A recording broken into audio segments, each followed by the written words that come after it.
Hello! Hopefully you'll all be able to hear me. There are so many people in the chat. Hello to each and every one of you. Special mention to MTM, who was first in a couple of days ago. But what happens is YouTube nukes that early chat. It's most annoying. But hello and welcome each and every one of you. And Omar says, after watching a few of your deep dive tutorials, I'm thrilled to have run into a live stream. Very welcome. Oh, and I see lots of people that I know you've been before, so hello to all of you as well. And I've got the thumbs up from my co-host, so I can get on with it. So last week we looked at photo books and the basics of creating them. This time it's a few advanced photo book techniques. So it's not creating a photo book from start to finish. It's a few techniques that if you master these techniques, you'll be able to do everything with photo books much, much faster. That's the plan. So let's see if it wants to move on for me. That's usually another giggle. Oh, it does. Excellent. I'm still Elaine. So if you've been with me before, if you've watched a video, you will be aware of that. If not, hello. We're broadcasting in 1080p. YouTube, however, usually has other ideas. So do check the cog in the lower right-hand corner and make sure you've got the little red flag on it for 1080p. While you are down there, there is a like button. I like likes, but not quite as much as YouTube does. So if you enjoy the show, give us a like. There's also a subscribe option with a notification bell. So if you don't want to miss anything on YouTube, do hit those. As I always say when I'm talking about anything Affinity, Affinity applications come on 3 platforms actually, but desktop-wise, Windows and Mac. There is no difference between anything I'm doing tonight. I will touch on one thing and I will probably mention, unless I forget, that there's one extra option on a Mac, but it's not pertinent to what we're doing tonight. So what are we doing tonight? Well, it's advanced photo book techniques. So the most requested feature after last week's demonstration was creating a wraparound cover. So that's what we're going to be starting with. We're going to do that in 2, 3, 4 ways maybe. There are lots of different ways. Just choose the one that suits you or your mood. Then I've got managing image placement. So we did put some images in last week, but once you start working with multiple books or long books, there are things you can do to make the whole process easier, and that's what we'll be looking at. Then we've got advanced image masking and custom image frames. Oh, that one could classify as a dirty hack, but it's a bit cool, so we'll look at that. Then we've got advanced picture frames. Also making updates easy. So the thing with a book is, once you start it, you may have an idea of what you want it to look like, but as you go through, you realise that the font's too big or the colour's not quite right. And then it can be a nightmare to make sure that everything matches, but not if you do it right from the beginning and make the updates easy. Then, really, the final thing is making a template. Now, that is going beyond making the photo book. Because generally speaking, a photo book template will not include that many of the photos. So the best time to make it is actually when you've finished the document. And then it's a matter of going through and ripping out what you don't need, which we'll have a look at. Then working with manual output, also mentioned last time. And I've thrown a bonus in when I got a request for how could you include a mood board. So that's a bonus that's going to be at the end. You, of course, will probably have questions, and we love questions. Try and put a cue at the beginning of the question. We will gather them together, and I'll stop a couple of times as I go through and take questions, but also we will have plenty of time at the end for questions.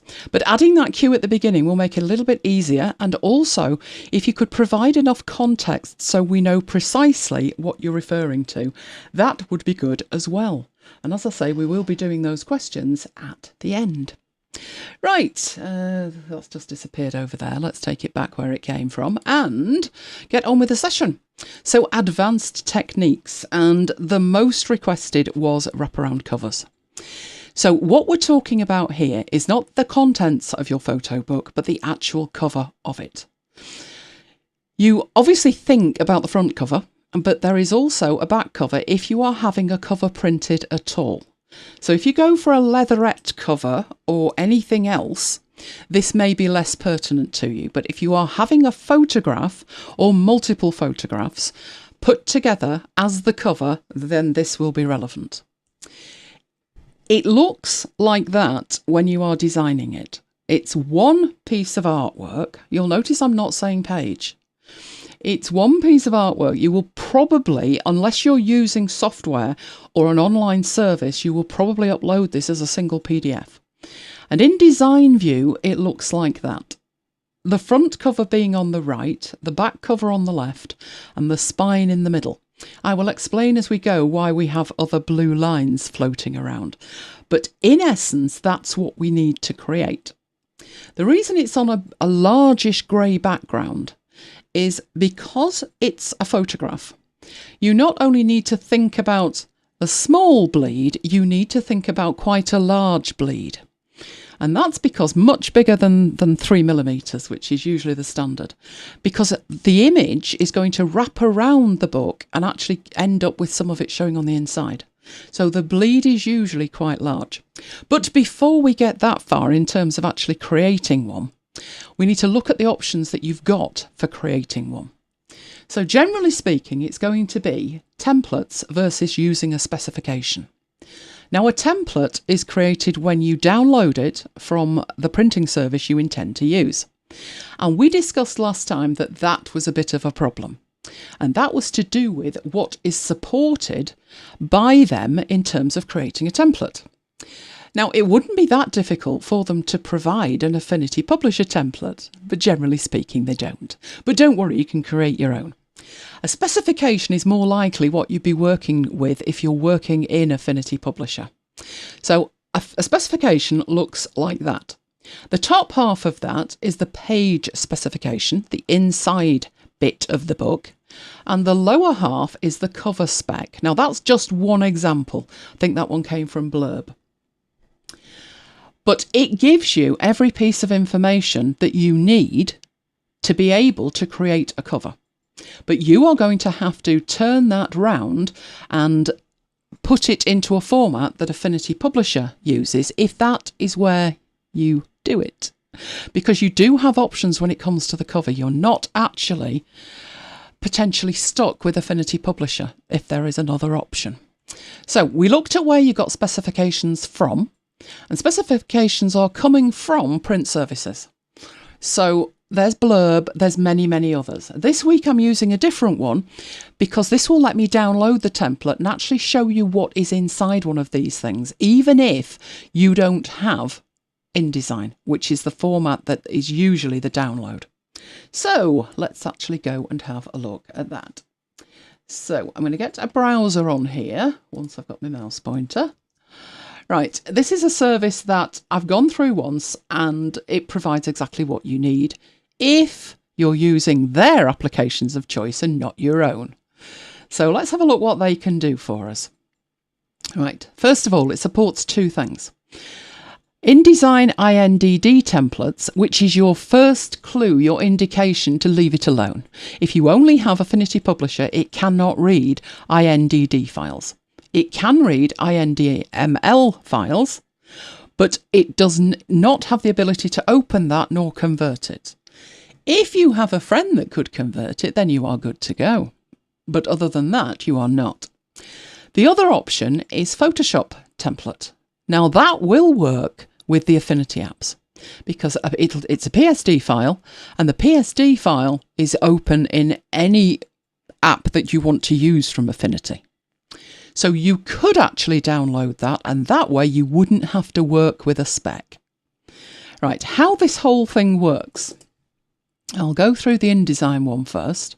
So upload an InDesign file. This is at the end when you finished it. So it gives you these steps. So first of all, what kind of cover do you want? So I'm going to go for this lay flat one and click next. And then obviously I want a printed cover. So I'm going to click the printed cover. And next. Then you get to choose a size, and I think the size I was working with was landscape 11:8.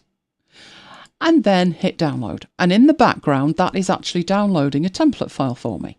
So that was painless, wasn't it? we're only taking this to the first step because obviously the review, the upload and upload the thing and the rest of it aren't relevant at this stage because we haven't actually done the deal yet. We've not designed the book. So I'm going to go back and do another one. So this Photoshop one here, it's exactly the same process. Freebies are not applicable. Hang on, here we go down here. Right, so I'll go for the same lay flat, which was what we did last time.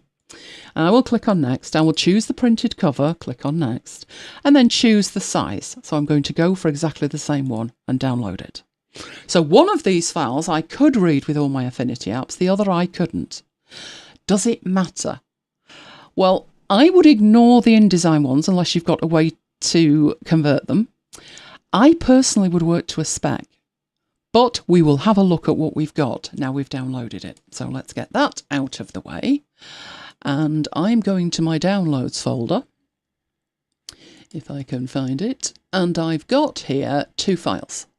I will show you that I have the first one, which is the InDesign one, and I have that one, which is the Photoshop one. So we'll start with the InDesign one, and it will unzip that, and this is what it gives us. You can see I was right, they are INDD files. This one is the inside.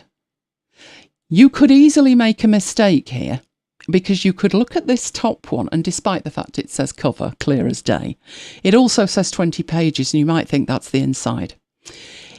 The cover has a number of pages attached to it, because the spine will need to be a different size depending on how many pages you're using. And I happen to have InDesign running, not falling like last time when I actually had to run it. So I'm going to double click that to open it. And that is what it looks like in InDesign. It's not that different than it would look in Affinity Publisher if we did it by hand. You've got a safe area, which is they've marked that off as a margin. You've got the cut line, you've got a very wide bleed, and you've got guides representing the spine in the middle. So that part of it there, we'd probably have to go right to the edge, but this bit here is the actual spine. If you're wondering what these 2 bits either side of it are, it's where your cover would crease. And the reason that you have that indicated in here is because you don't want to put something critical in it, like the beginning of a letter or something like that. So with it marked off, you can have content in it, but be aware it'll be on the join. It'll be the crease where the front cover folds over and the back cover folds over. So all we need to do is one of a few things. One thing you could do if you do have access to InDesign is do a save as, and eventually it'll come up with something. Let's put it on the desktop. And at the bottom in the format, you choose IDML. And as soon as you've done that, that is now openable, readable by Affinity Publisher. But we're going to do it by hand, just in case you're stuck with that. So the good news is I can close InDesign. The reason that that is good news is I've got that many applications running. Everything's running a little bit too slow for my liking. So there is the IDML version that, if we right click on it and say open with and choose publisher, will open it. And it looks almost the same. You can see the margin, which is pink. You've got the bleed, which is the deepish red. And you've got the spine in the middle with the 2 folds indicated. So it does convert it in a useful enough way that you can actually use it. But we don't want to do that. Right, let's lose that one. And let's go back to the second one we had, which was the one for Photoshop.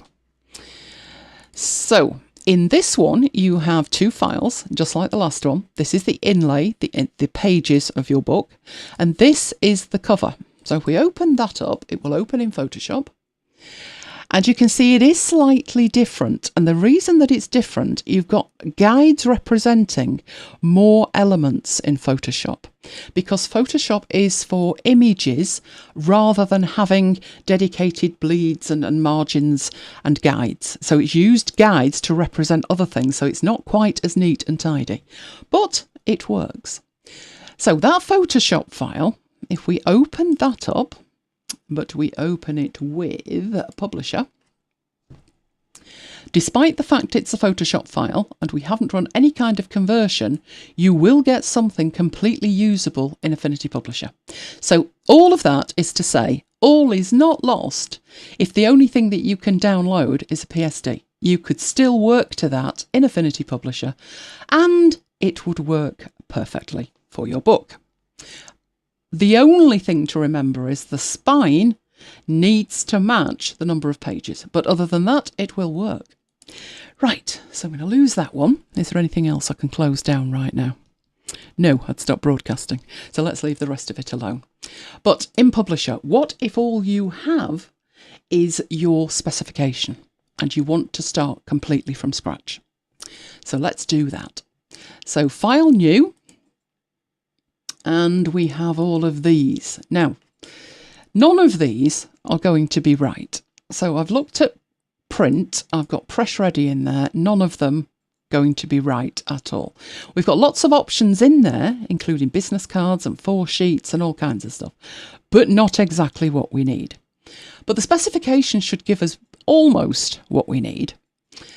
My book is going to be A4, which was what I was working with last week. So it's 210mm by 297mm.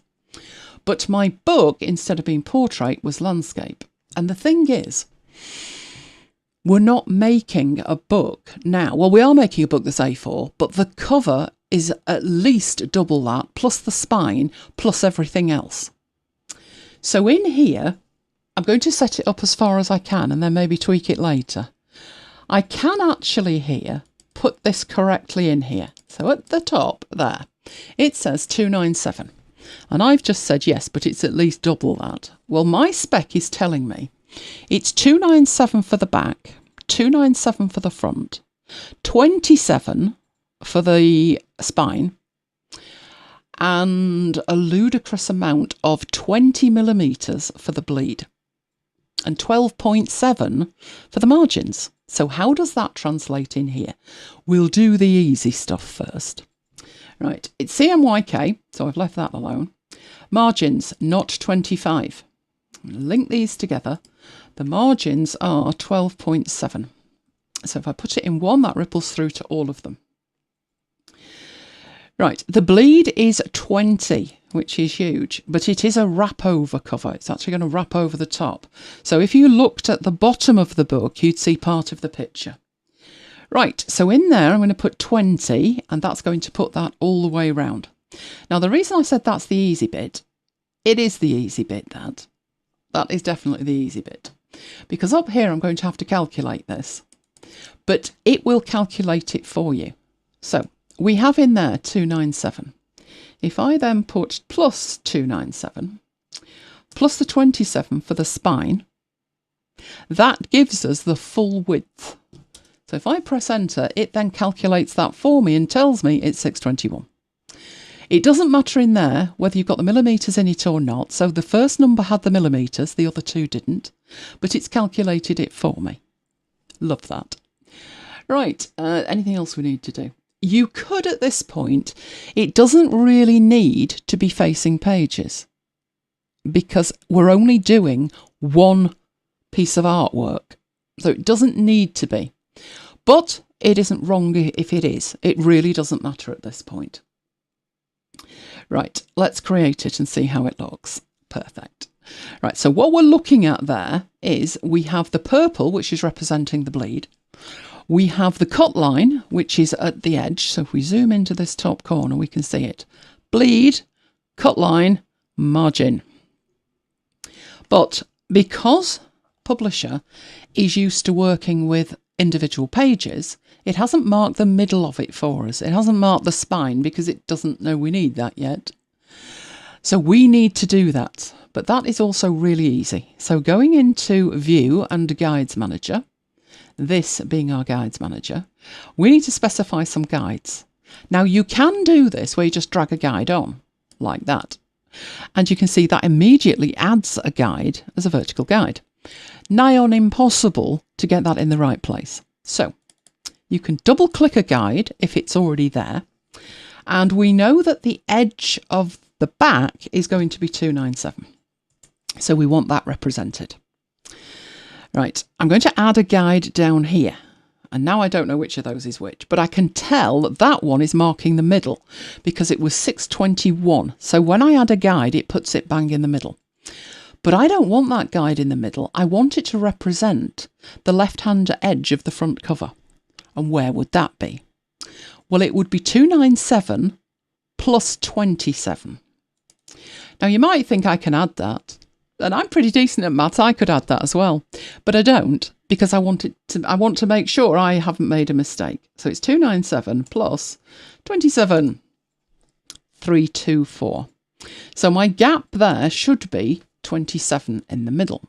If you want to check that, if you draw something on and check the width, should be 27. It is. Excellent. Right, so now we can get rid of that. But I'm not done yet. I need to add those guides that are going to mark where the crease is around the spine. Right, well, this one is 297. We know that. So I'm going to add another one, which is put it in the middle. So it's 297. And this time I need to minus 10 from it.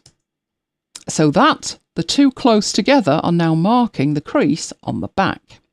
We need the crease on the front.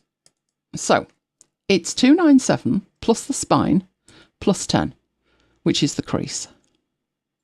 And I added that up wrong. I overwrote something, didn't I? It was... Tell you what, I'm going to delete that again so you don't think I'm cheating. No, not cheating. Right, let's do it right this time. 297, if that's better, plus 27 plus 10, which is 310.5. That's not right either, is it? What's going on here? Was I out by 10? 297 plus 27 plus 10. Am I clicking on the wrong one? I've got two in the same place here. Oh, no. Let's get rid of the two that are the same and start again. Right, what am I missing? I'm missing a 297, aren't I? I've clicked the wrong one at some point here. Right, I'm looking at my keyboard. That's the problem. Right, so I have 287, which is the one furthest to the left. I have 297, marking the start of the spine. 324, marking the edge of the spine, and 334, marking the edge of the crease on the front cover. And that is exactly what we had before in the template that we downloaded. So while it looks complicated when you download it, I actually just prefer doing it myself using the spec because I know it's right. And importantly, in terms of you working with it, it's a native publisher file. It started life in publisher. Everything's going to work. Simple as that. But that's not the only way of doing it. That's the publisher way of doing it. There may be times when, for whatever reason, you choose to do it a slightly different way. If you have Designer, you could use Designer to do it, and it's pretty similar. So I'll go into Designer, make a new file. Doesn't really matter at this stage what it looks like, but I'll make it the right way. I can even include the margins, which were 12.7. So let's include those. The bleed, which was 20, I can include that. CMYK, only I have coated Fogra 39. And this at the top isn't right, but we'll fix that when we get in there. So let's create it. At this point, we've got A4. It does look like we've got something else on there, up here. I think that is the machine complaining. But in here, we have the document set up, so you can always get back into that. So if I go back into it, and I've got this at A4, I've also got dimensions here. And I know that I needed 297 plus 27 plus... plus 27 plus 297. So I can do this afterwards if I need to. And OK that. And that is then the perfect size. Then it is purely a matter of doing exactly what we did before. If you go into your view, you have your guides manager and it works in exactly the same way. So we'll put one in the middle, which we don't want. 297. Let's see if I can do it right this time. 297. We've got 297 plus 27, which is marking the other one. Then we have 297 minus 10 for the one on the left, and this is the complicated one, 297 plus 27 plus 297. And that should give us, no, we don't need to add the other 297, do we? It's 10. We need the extra 10. I'm adding it. I'm going crazy with that. There we go. So those ones, perfectly right. When you come to produce this, you're just producing a PDF. So it doesn't matter if it's Designer, it doesn't matter if it's Photoshop, it doesn't matter if it's Publisher, it doesn't matter. As long as those numbers are correct, your wraparound cover will be correct. So I will save that. We'll just put that in there and get rid of that. And we're back in Publisher with this one. And then all you need to do in here is start putting your images in it. So where did I put my Finder window? Don't tell me I closed it. Oh, how ludicrous. Nope, the Finder window's disappeared. That's better. Right, let's take that back over there. Right, so at that point, I'm going to get some photos. And where have they disappeared to? Oh, don't you love that? Tell you what I'll do. I'll get some from the stock. That'll work fine. We'll have those beach ones. My lovely beach holiday that I never, ever, ever take. Right. It is still a better idea, rather than doing what I've just done there, which is dumping it on there. It's still a better idea to use the picture frames for your placement on here, taking into account that little lot. So I'm going to take that picture. Remember the tip about holding it over the picture frame so it's put inside it. And that will carry on across to my spine there. And then for the back, I could stretch that across, couldn't I, actually? I could make that much bigger. That might work. Or I could pick something else. What should we have? What shall we have? Something like that might work nicely. And again, I would put in there a picture frame. So I'm just checking whether that image suits me. It does. I'll put that next to that.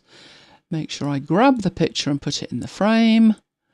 And that gives me some lovely negative space, both on the cover for a title, the back for information, and the spine here for a name for it. I have seen people put a title on this. So let's say Beach Holiday. And they have a one on the front, which obviously, nice, our beach holiday. It's been a while, hasn't it? And I probably wouldn't make that Arial. Let's have something nice and classy like Trajan. Right, our beach holiday. There we go. It's a better idea if that text matches the text on the inside, but when it comes to the spine, the thing to remember is if you're lining these up on a shelf with others, it's probably a good idea to match that. And also to think about how you want this placed.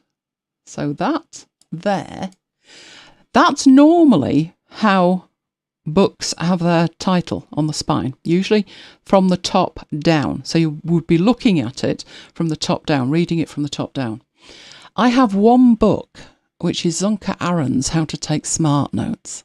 And for reasons best known to him, because he self-published it, he has it that way and it drives me insane.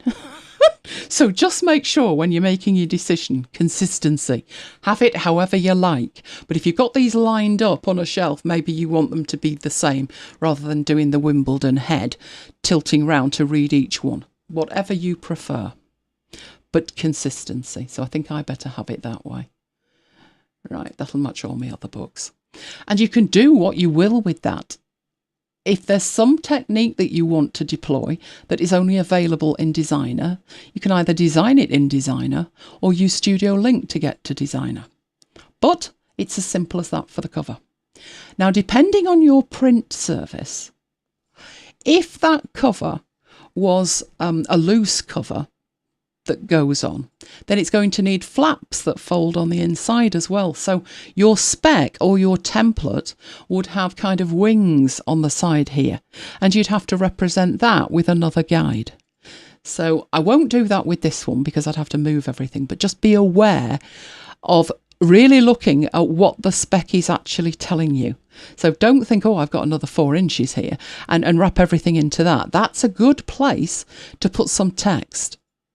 but just be aware of that being separate from the front cover, the back cover and the spine. It depends on the service that you're using for that. Right, do we have any questions yet? He's having a ponder. No, nothing yet. Right, are we all stupefied? Right, well, that was the cover and that was the most requested thing. So I will save that. It's having a think about it. Right, and close that one down.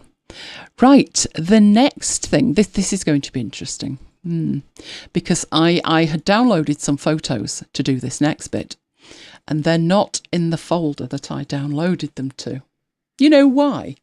Because I cleared the system so I had enough space to do the demo. Oh, I will go and find them. They must be here somewhere. So the second thing I'm going to look at is image placement. So I do believe I did have a file. So that's a good place to start. Let's open the file so you're not looking at nothing. And then I will find the files that I'm going to place here. So tell me I had a book in there. I did somewhere. Right, there it is. So this was a book that I I used it last week, but I've added a bit to it since. So we've got lots of stuff in here to work with. We've got text, we've got layouts, we've got all sorts. And what I'm going to do with this one is just put some extra images in it. So I need the images that I have got to work with. Those are the images I need to go and find. We shouldn't be missing, but they are. Right, let's see if I can get them from there. Right, I'm whipping to the top. Come on. Oh, isn't that joyfully lucky? I found them.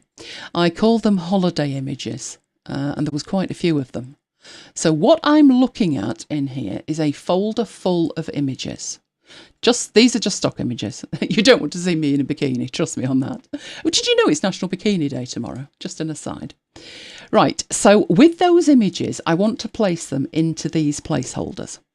And I've got a couple of problems. If I'm listing them like that and the names don't mean anything, then I need to know which is which. So then I have to think, oh, right, I need to look at these and check. And you can see it's taking a little bit to load in because some of these are like 4 and 5 meg.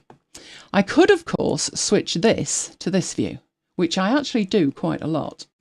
And then I could make it a bit bigger so I can actually see them. And if I also do a sort by name, it puts them in a grid.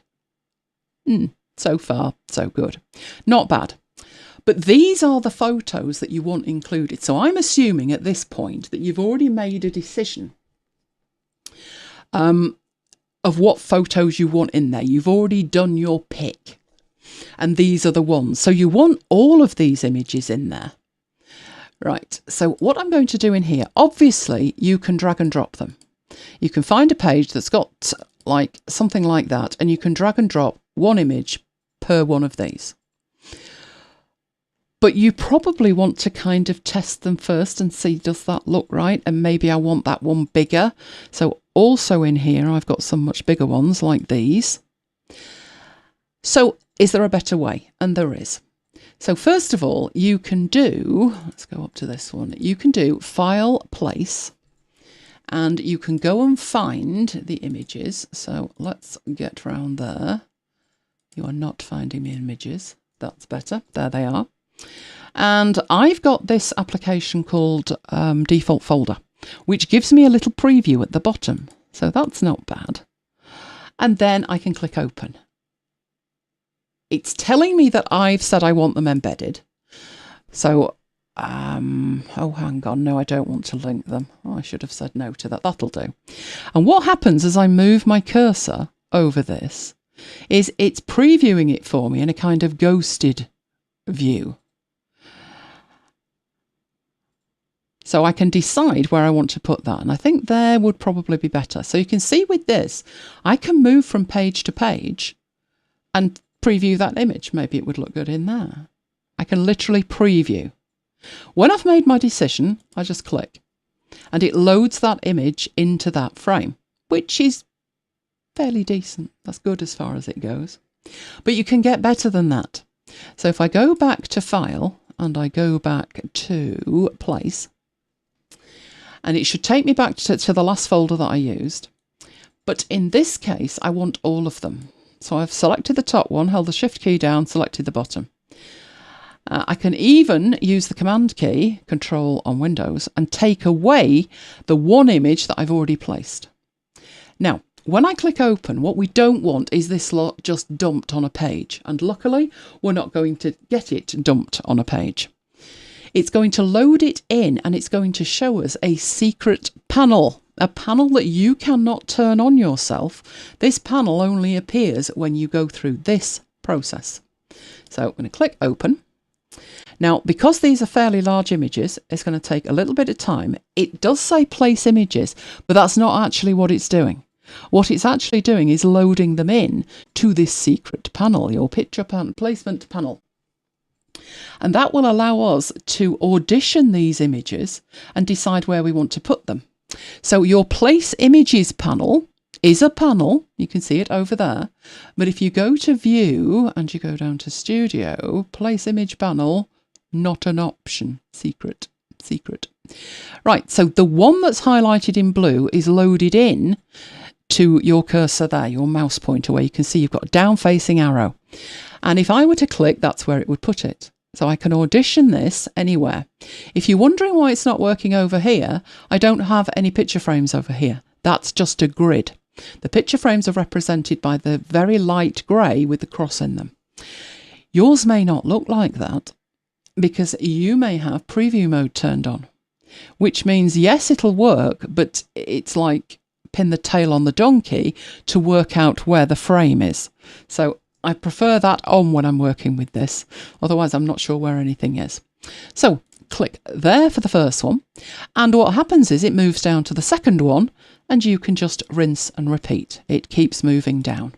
So I will put that one. Now this one, it will work in there and I could move it up and down. But that is an image that would probably work better in there. So I'll stick it in there. Now, you don't have to go through these images in the order that it loaded them in. If you're looking at these and thinking, well, that one would work well in there, you can click on it and this one doesn't get lost. You've just changed which is the active image.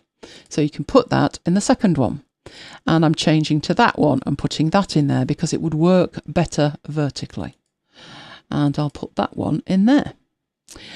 Now I'm back to this one. That's good. That is so beautiful. I want that as a bigger one. So I'm moving down through the document.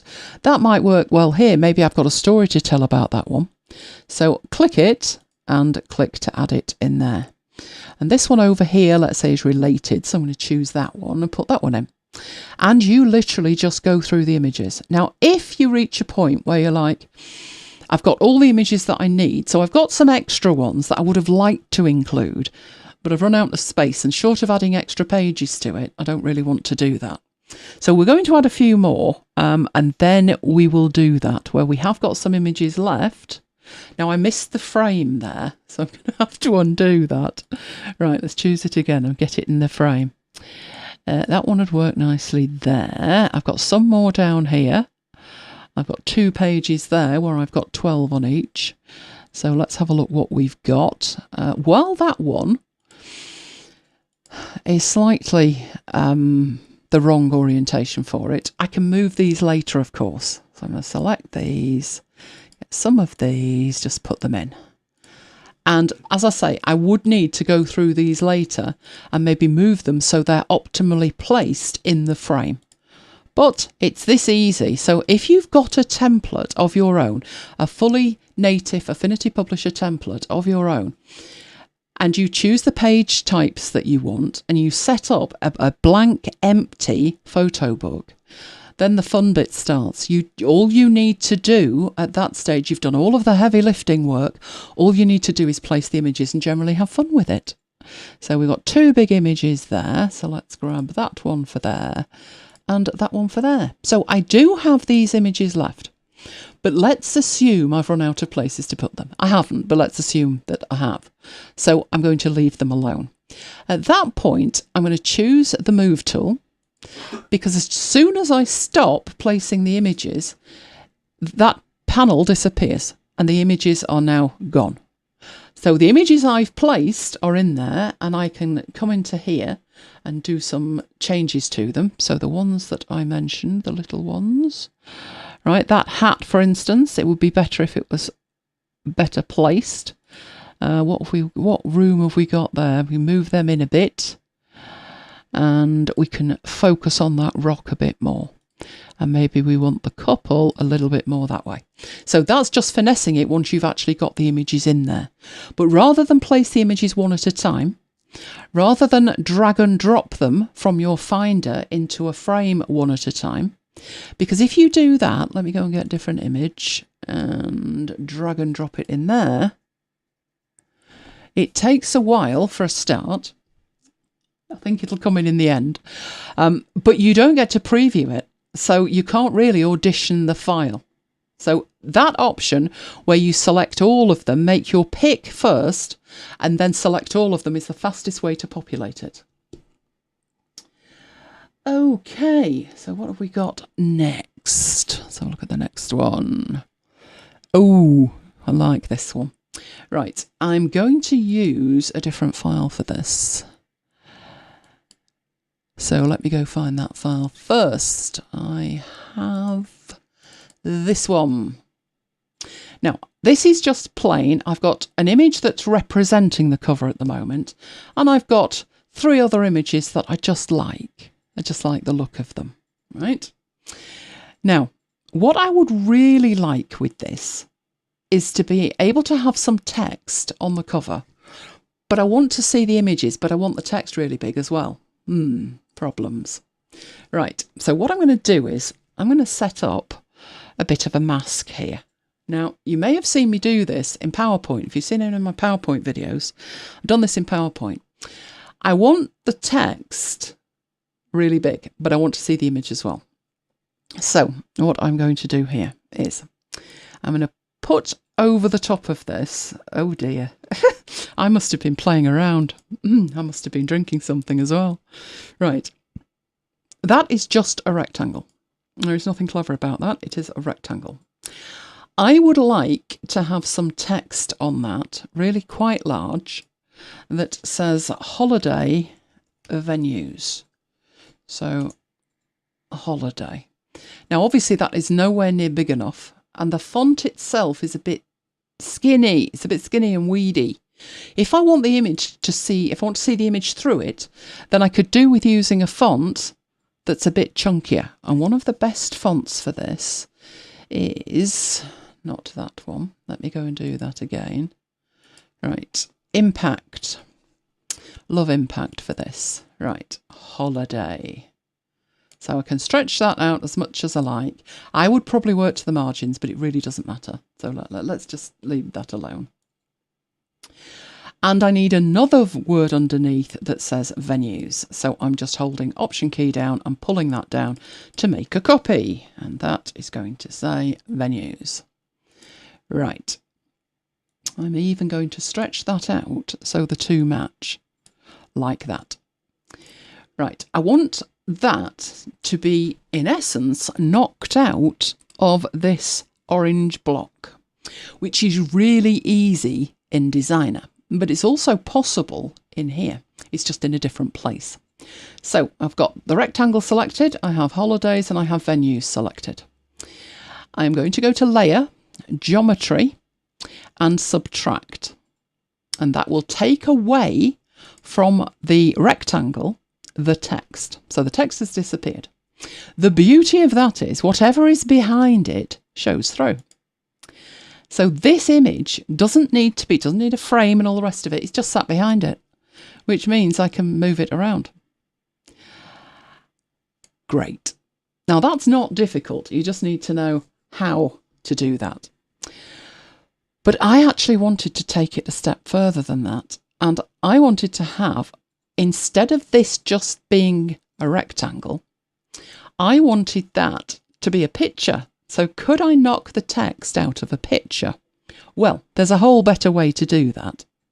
And that is, so at the moment, the image behind it is showing through because if we move that out of the way completely, there's a hole in the curves that we've got. That rectangle has a hole in it, and the hole is the words holiday venues. And that is showing through it from behind. What I'd like for the next image is the reverse of that. Could that be done in different ways? It could, but I still want to see the image behind it as well. That's tricky, but actually it's not. So if you select that rectangle and right click it, you have the option to turn it into a picture frame. And the only difference that will be made to that, it will be a proper picture frame, but it won't take away the knocked out bit that says holiday venues. So convert it to a picture frame. I'm hoping that that has worked. There we go.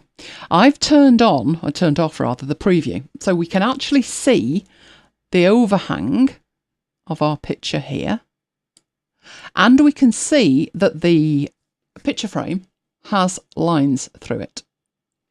So it looks like it is definitely a picture frame, which means if we go down here and pick a picture, which picture should we have? Should we pick that one with the sun? Right, I'm going to copy that image. That's going to make it run slow while it has a think about it. I could have dragged it up, but you know, on reflection, that would have been a better bet. Right, let's get onto this page and paste it on there. Now, you're thinking, no. No, quite right, because it's just dumped it on the top. So at the moment, we've got a big mess here and we need to tidy this up. But let's have a go and tidy it up. First of all, we need this in the right place. We want to replace that yellow with that image. So the blue text is showing through. Well, it's a picture frame, so it's the same as anything else. Grab the picture, hover over where it says picture frame and drop it. And the beauty of that is, in there, we can move that image around. So if we wanted to make that image bigger, so we can see that, and then move it around, we can do that because it's inside a picture frame. So we'll have that up there where we can see it. The bit that still looks a bit of a mess is the fact that this is hanging off the edge. You don't see it in preview. It won't affect the printed book, but it'd be nice if it didn't look like that. And that's simple enough. The only thing we didn't do with the background was put it in a picture placeholder. So I'm going to drag that on and get it the right size. It's at the top. I want it behind the picture frame we have at the moment, and then just put that inside it. And the only difference is the bit that's overhanging, we don't see it. But the good news is that we can go to there and we can move about and choose what bit. So if we wanted to have that, and we wanted to have it bigger so we can see that bit and move that down so the sunset is in the V, we can do all of that. And all it is two picture frames. The bottom one is a standard one. So if we turn the top off, this is just a standard picture in a standard picture frame. The difference with this top one is it was a custom picture frame. And instead of making it a custom shape, we actually knocked the text through. So we've got a window to see the image underneath. But once we right clicked and did a convert, we managed to convert it so it could have its own image inside it as well. Why do an easy example of this when you can do a complicated example? Okay, do we have any questions yet? Yes. Right, let me turn your microphone on and away you go, Mike. Richard says, would a panoramic photo work well for the cover? And if so, how do you add that to a photo frame? Absolutely, it would work brilliantly. Let's open up our... which one was it? Did I call it one? I did. Right, let's find a panorama. So let's see if we've got one. I don't know if these are panoramic or not. Never mind, let's go back and get another beach one. Or could we use this? We could use that one, couldn't we? Right, how you would do that... Let's lose the whole thing and get rid of that. Right, so we've got our cover. You want to put a panorama on it. All you need to do is when you put on your picture placeholder, draw it right from the bleed on the left-hand side all the way through to the bleed on the right-hand side. Then, let's go find beach. And which one did I use? I think it was that one, wasn't it? Right. Drag that into there. and it's going all the way across the book. You can, of course, scale that if you want it scaled and move it. So if you wanted that across there. Now, obviously, at this stage, that's the back cover, not the front. Oh, dear. But even that's fixable as well. Just flip it. So flip the image and now it's on the front cover. Simple as that. You can still see all of the markings. So the edge is the edge of your bleed.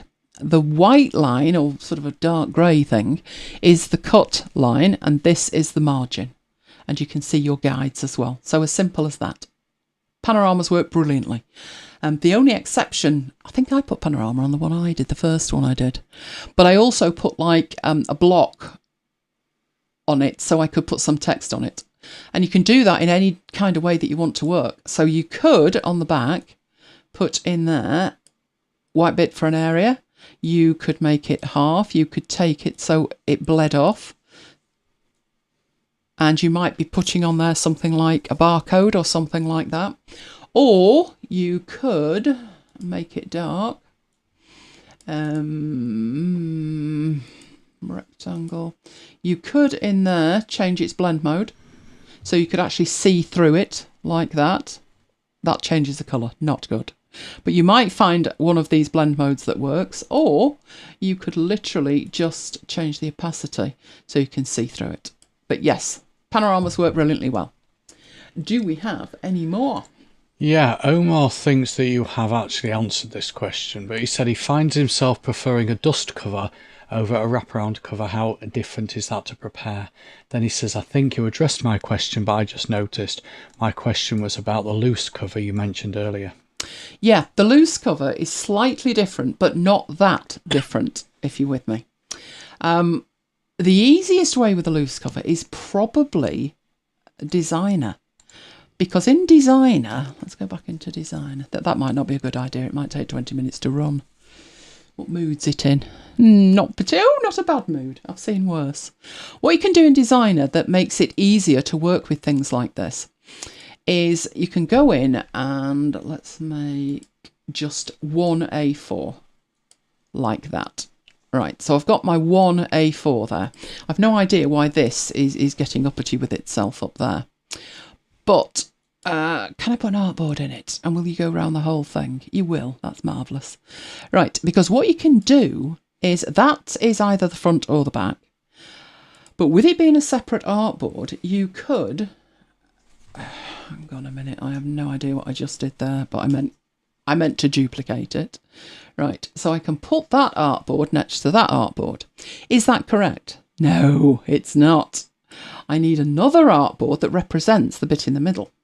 So let me duplicate that one.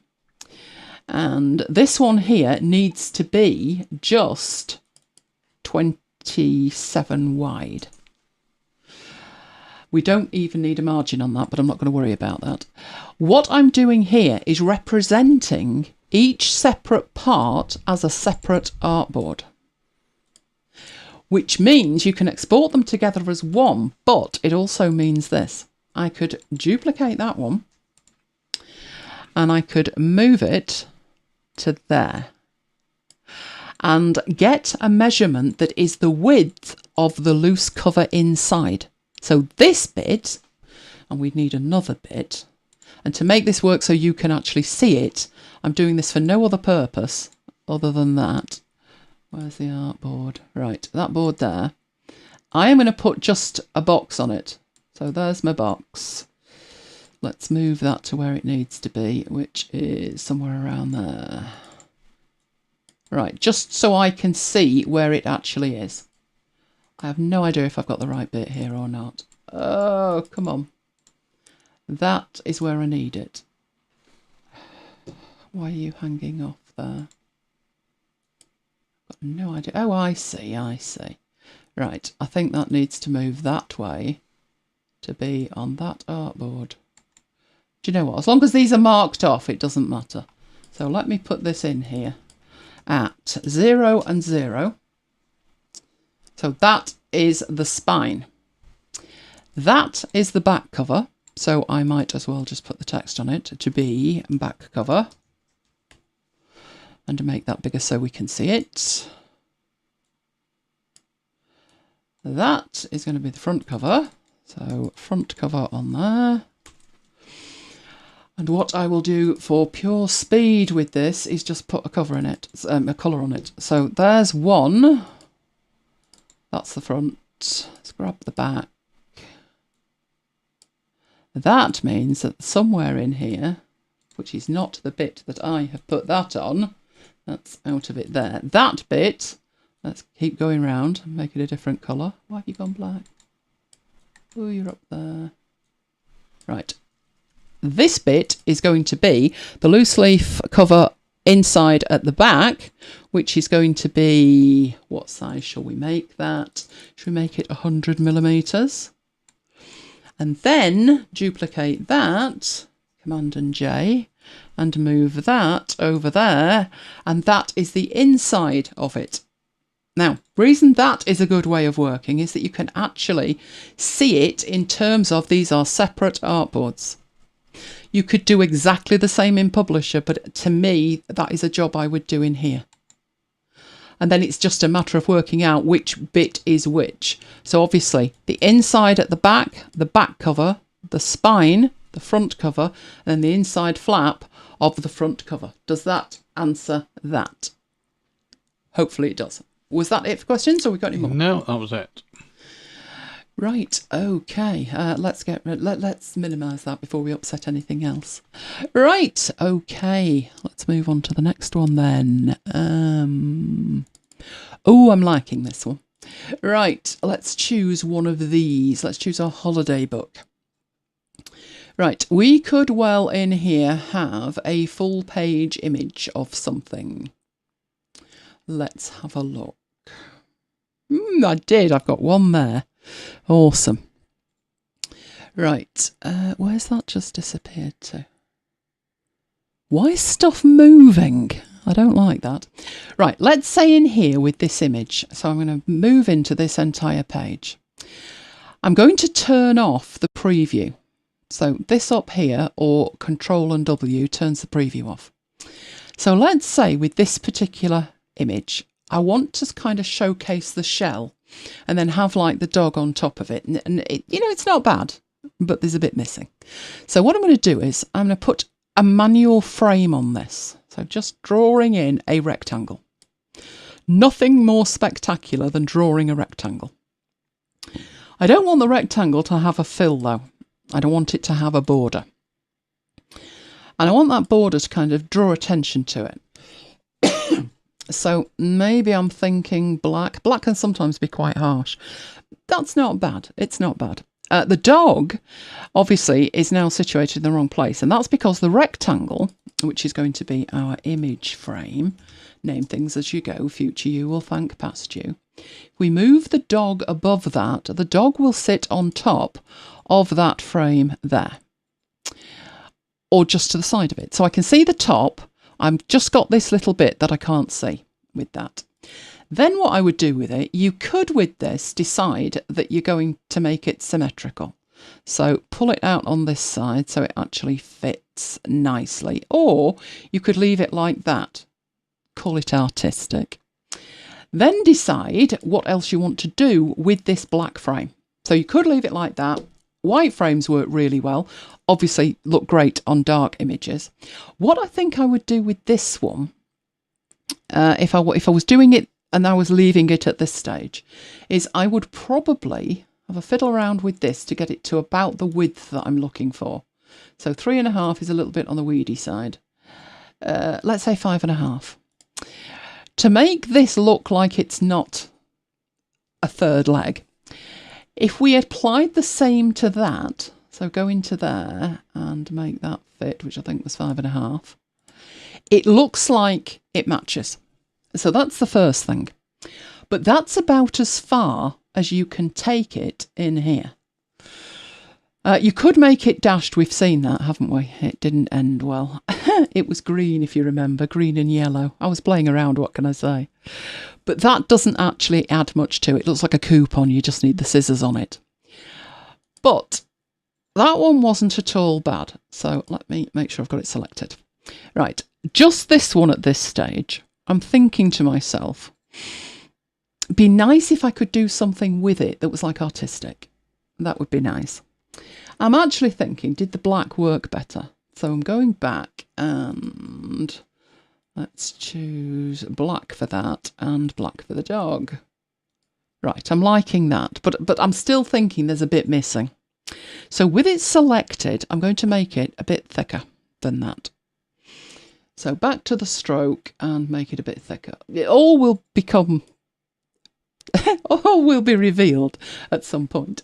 Making it thicker for a reason. I want it to look more artistic. I can't do much with it in here.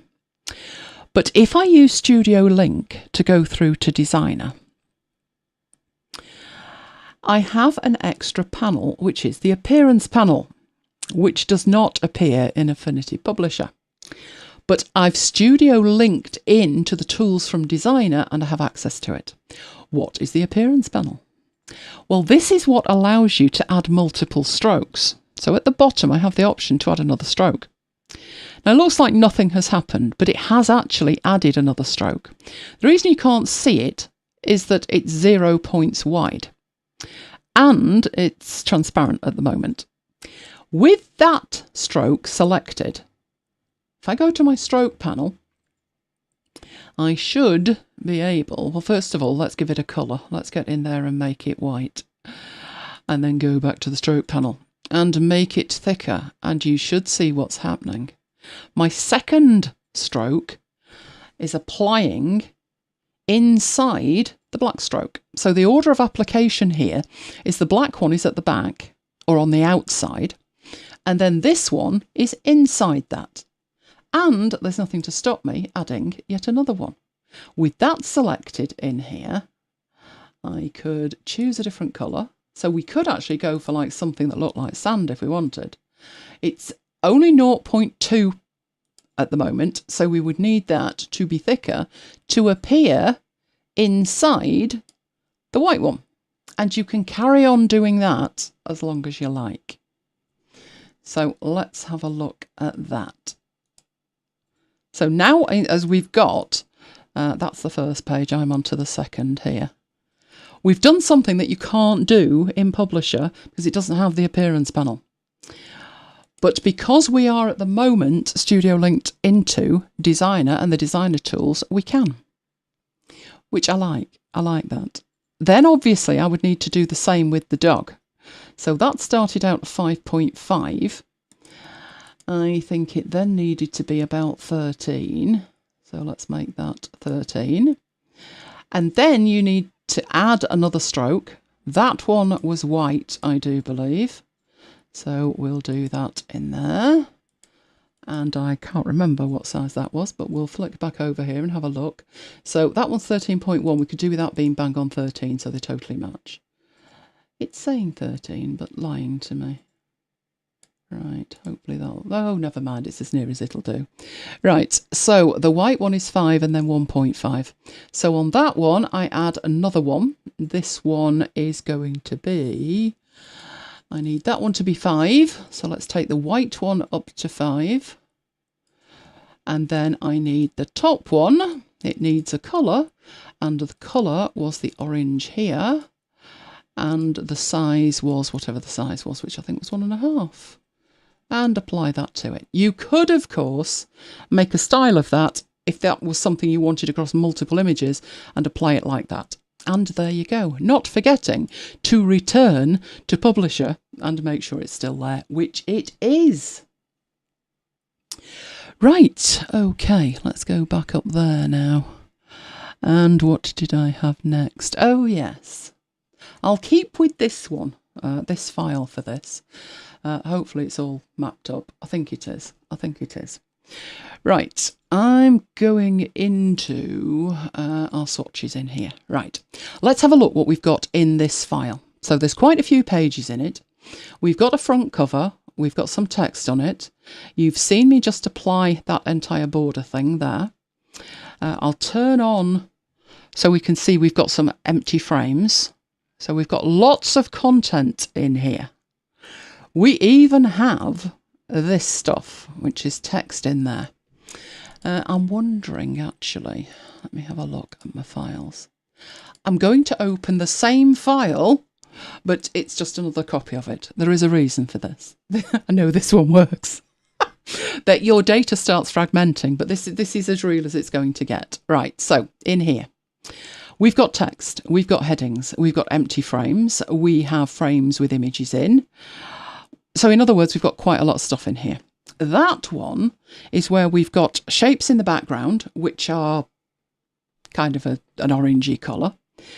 We've got our London to Seattle that we started last week. You'll notice that we've got some colour on that. We've got the bar at the side. We've got this, that's London to Seattle with the plane, which last week was red. But this week it's the orange because we want everything to match. So we want some cohesion throughout the file. Right, so what are we looking at now?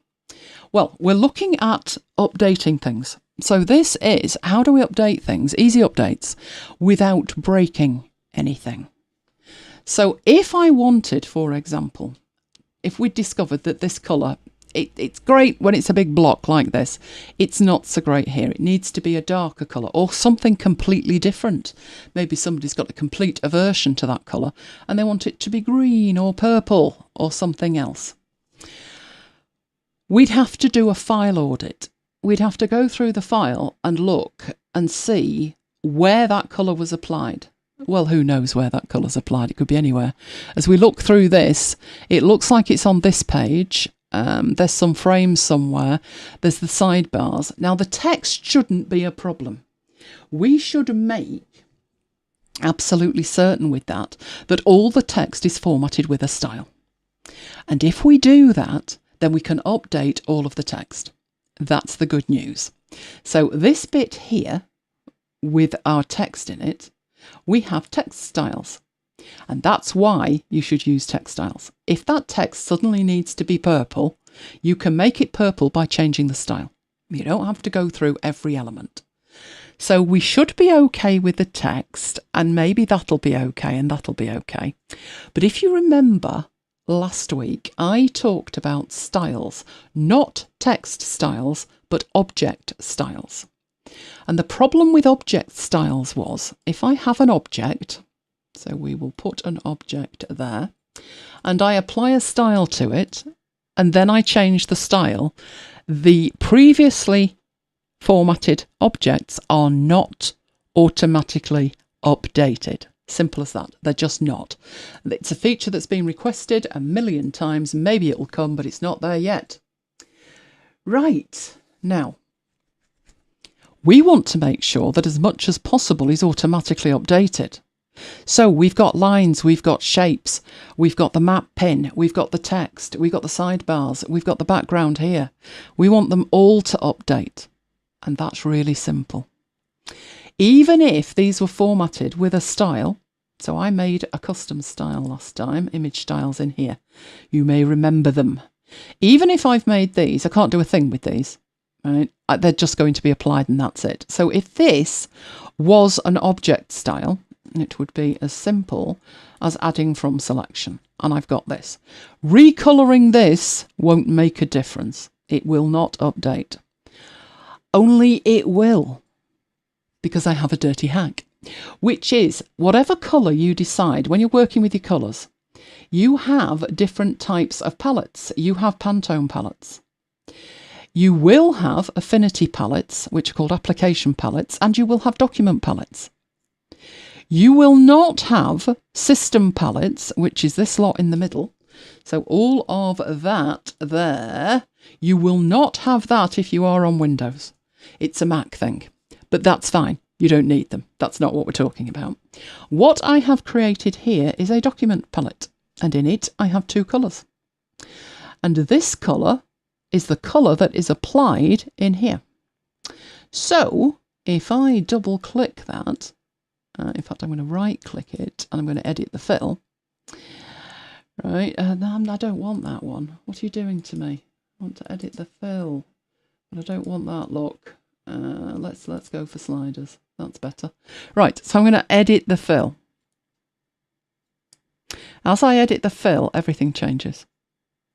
The text changes, The line changes, the plane changes, the pin changes, the London to Seattle changes, and the sidebar and the background change. And that's because at the point I created the text style and the object style and the rest of it, I used a global colour. Now a global colour is indicated in here with the little triangle next to it. That is telling you it's a global colour. Any changes I make in here will be applied to everything that was formatted with that colour originally. That is so powerful. And it's no more difficult to use than anything else. You just have to have like a sequence, a checklist of document creation where you remember, don't just apply a colour, make that colour a global colour. And then later, when it comes to updating styles and things, future you will absolutely adore past you because it's as simple as that. So if I got from the client, oh, no, it needs to be, and they give me an RGB number, I just type it in and everything updates. So I doubt when you start out, you'll think of that. You know, when you'll think of it at the end when nothing's updating. That's when you'll think of it. How you work with a global colour when it comes to text styles and things like this here is in the text style. Let's say I want the text to change. So like we've got some text there. Right, click on that and in here it tells me it's the body style. And that text there is the body style and that body style. Right, I might have a caption though. So if I get some text here, we put that on there. I only need one column. So let's take that down to 1. And I want to put in there the London Eye. Right. I want that to be a caption. Is it a caption style? At the moment, no, it's the body style. And I've got weirdness on here as well, but I'm going to fix it. It's going to work. I'm going to force it to work. Right. Caption. There is the caption style. Now, not the best caption for that image because it's a bit murky, isn't it? But we'll put it there so we can see it. Let's pop it there and put it back there. Right, so we've got some captions in there. Right, all you need to do you change the body style? There's a question. No, you don't. Not unless you want to only change the body style and anything below it. So what we have here is our usual style tree. The base is the top level style, followed by body. And then box, caption, drop cap. All of these are subordinate to the body. Where's the colour defined? And at the moment, it's in the right place. It's in the base style. So I go into here and I look at the colour and it's set to this colour. Let me just select a box here so we can actually see it. So let's go into base, edit the base style. That colour there, when we click on it, we get an option to set a colour from in here. So we could set it to red, but we also get an option to use the swatches, which can be from any of these. So if in our document, I've got this one, which happens to be the purple one, maybe I could apply the purple and everything would update. And that wouldn't be a bad idea, but for one thing. And that would be, it wouldn't work here because the background's purple. So you definitely need a separate global colour for the text because you don't want anything to clash. So I've got this one for the text. So if I apply that, this changes here and OK. And all my text changed. It's fabulous. Right. Now I decide that doesn't stand out enough and it's not dark enough. It needs to be darker. I can go in and change that base style in here and I could change that. But don't do that because that's not where you change the global colour. You want to apply a global colour once and then you change the global colour. You edit the fill of the global colour. So I don't know which one I've got selected at the moment. Have I got that one selected? I have. So what I'm doing in here is, and I want to just undo that. I go in and I edit this and it changes all of the text. So if we make that something that we can absolutely see is different, like that. No, we need it more garish than that. We need more pink. More pink. Oh, I'm losing my mind here. Right. I'm going to go for something. I need it dark, though. Oh, how about a green? We can see green. Right. The reason I'm doing that is so you can see that we have two different colours in here. We have the purple and we have the green. When I go into the base style here and I edit the base style, I didn't change that to green in here. That is not set to a colour, a specific colour. It's set to a global colour, and it will automatically update when you update the global colour. So when you're setting up the book, you really actually need to be at the point that you finish the thing, don't you? To realise all the little nuances that will save you a ton of time and make updating in the future be a whole lot easier. But if you follow through last week's video and you follow through this week's video, you're pretty much at that point. So hopefully you are still at a point that you can deal with that. You may also notice in here that this has got a purple edge around it, purple border around it. That also came from in here. So if I were to make that something ludicrous, like green, it now gets a green one, then it's blue, and then it's a pink one. So the border is coming from there as well. So lesson to be learnt from this, document panels useful, global colours even more so. Even more so. Because while text styles are great because they update, object styles don't. So we need a workaround, and that is the workaround. Okay. Let me look at my running order. Right, we got any questions? Right, let's get your microphone on and let's have the question. It's from Frankie, who says, I think I'm having trouble applying fractions. I tick fractions in the base style, but to make them work, I also have to tick them in the body style. Not done that myself. Let me have a look at that after the show, and I'll see what I come up with. It could be something, it could be an exception to it, or it could be a bug. You never know. Like the 17 times I've crashed this week. I was handling quite a lot of graphics at the time, though. I will have a look at that for you. Mike, can you add that to the action items? Is that it? That's it. Right, okay. So, next bit. Getting towards the end. Right, making a template. Because once you've done all of this, and I do suggest it's worthwhile taking time away from the computer, that's most unlike me, and making a note of things like the global colours and the styles that you need, and basically unbaking a cake until you're at the stage that you know exactly what the recipe is, and then create the template. If you were doing that from something like this, so what I'm going to do with this file, I am going to do a save as, and I am going to tag on the end of that, OTN, and I'm going to use this to work backwards. So I'm going to do another save as, so I know what my data was when I finished, and this is going to be the template that I create. So I'll just tag on another one that is template. So if we can imagine that this is finished, this is our finished book. Now's the time to work backwards and unbake the cake. So what parts of this would you need to change? Well, you might decide with this to just put title. So literally just change this to title. And then work through it. So something like this. Let's get rid of that. I might want to keep the frame. I might like the idea of, these two over here and this up here and the rest of it. But I don't want the image in it. So from our layers, when we select the picture frame, you can open that and go in and delete the image. At this point, you need to turn on your preview so you can see what's going on. There's the one of the dog, but we don't want the dog in it. So let's get rid of that. And you literally go through the process like that. Now, one thing to think about, let me find the one from last week with the bride. Right, this one. If I select this and I want to lose the photo, losing the photo, simple. There's the photo. I can delete that. The good news is anything that was on that photo in terms of there's a black and white adjustment. So last time we had a colour photo, made it black and white.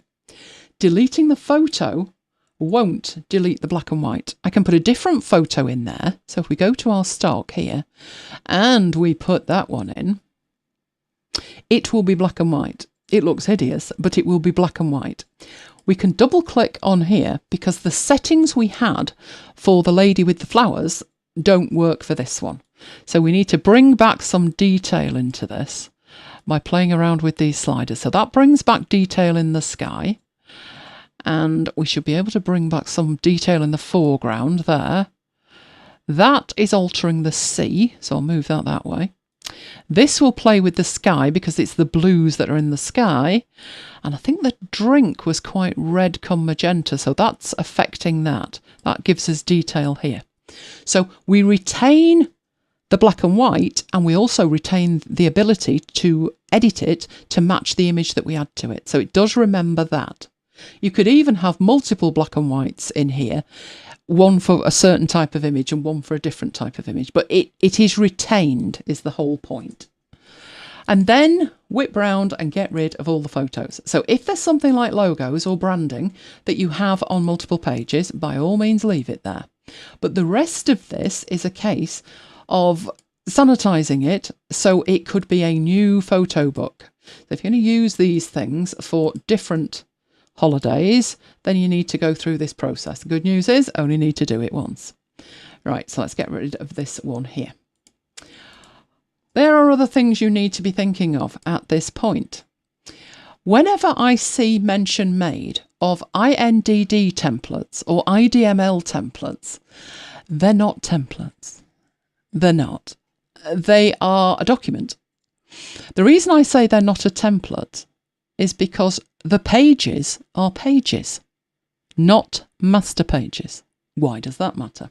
Well, if I decide when I'm working with a book, right, I don't need this layout, I don't need that layout. Let's say this one, for instance. You know, I maybe don't want London to Seattle, right? But if I put from and to up there, and I sanitize this to a certain degree, so what I would do, I would get rid of where we're going from and where we're going to, but I would probably leave these because, you know, if I decided I was going somewhere ludicrous, like where's ludicrous? Where can I find? Oh, El Salvador's down there somewhere, isn't it? Not that I'd fancy a holiday in El Salvador, but I could whip down to El Salvador, which is there, just by moving this. So it's not worth deleting that. And then I would move my pin, obviously, there, and move my pin down to El Salvador. So that's worth leaving. I might decide as I open this file, because it's not a template, oh, I don't need that. And I don't want to see it. I don't want to be working around it, so I delete it. Well, if I delete it and then decide I need it back, it's gone. So these page layouts should be made into master pages. That way, that's a master page, whether I need it or not. How to do that? Well, the contents of your page here, just copy. And in the master pages, add a master page. So we'll go for from to, so we know exactly what it is. And OK that. Why are you giving me? Oh no, that's right, that'll do. Right, there's our from to. And I'm just going to paste the whole of that onto it. And that's it. We've now got a from to. What I would then do down here is get rid of that. Unless I know that that page is definitely going to be there, it's actually worth getting rid of it. So if down here I decided I was going to delete all of that and then realise that, oh no, I do need that there, then what I need to do is to drag that new master onto there and I'm good to go. But it also means that if I am in here, let's go towards the top and let's put a new page in there. We'll have 2 pages after page 1. That gives me 2 blank pages that I want a from and to there, instead of fiddling about in the document and duplicating the 2 pages, then deleting the stuff that's on it. You don't. You just come up here and you apply a master to it. So when you see these things that claim to be templates and they're not templates because they're not master pages. Making all of these into master pages, and I appreciate that's going to be quite a long-winded job, isn't it? But it's worth it because you then have a kit, a custom photo book creation kit that is unique to you, and you can have whatever layouts you've used before and just keep it up to date, add new layouts to it. And you'll save so much time, it'll be unbelievable. And it really is that simple. I'm going to add another master up here and show you like this. Something like this is going to need some kind of layout. I could take everything that's on there like that. Did that actually select anything? I do believe you selected. And I could go up to this one and I could just paste those in. Really? That wasn't what I just copied. They were blank. Come on, let's grab these. Must have had the wrong page active. Right, let's try that again. There we go. You'd get away with it. You would get away with that. But if you were to move these, you don't have the layout behind that. So another thing to think about is when you're making the master pages, do take the time to go to View and the Guides Manager. And in this case, I wanted 4 columns. I mean, that takes seconds, but it means when I move this, I've got that behind it. Right. Another thing to think about is when you're working with something, so let's go and get 2 more pages. So many things to think about. But once you've done it, right, you've added me that and I didn't want that. So let me grab this and show you that I'm going to clear the masters. Right, so I've got a blank page. And I want to put this master on it. All right, so let's add that. That will bring with it the columns behind it. So the grey colour behind it will come with it, which is quite important because if I preview it, you're not going to see anything. You've got this problem again. Because of that, at this point, what I tend to do, so I'm working here anywhere that I've got, I mean, I'll make a couple more masters so you can see where I'm coming from with this. Let's get rid of these 2 and make that into a master as well. Right, let's lose that. Okay, so that's ready to be a master. So I need everything that's on there, including that as well. And I'm going to make another master up there, which will be master D, and put these on there. There we go. Oh, why didn't that one come with it? Let's have a look. Obviously didn't get copied. Right, so I've got my layouts. In here, I'm going to get rid of everything on there because now it's a master. Where on earth are we here? Right, let's get rid of all that lot. All that lot. Leaves us with just the master, which is master A, which is blank. But I'm going to apply master D to it. And what we need will come back. But once I go into my preview, the only thing I can see is that. I can't see the rest of it, which I personally find a nightmare to work with. There is a quick and easy solution to it. So I'm working on the masters because I've got masters applied to this, but this works anywhere. Let's do it on a simple one first that isn't a master. If I turn on my preview, I can't see the images, or to be accurate, the image placeholders. But if I select the image placeholders, I just apply a colour to them, which should be a global colour, obviously. But I'll just put a colour in them, like that. It doesn't impact their ability to hold an image. It doesn't put a blue cast on it or anything else either. In fact, while we're at it, I will make that a global colour in there. Hang on. Come on. There we go.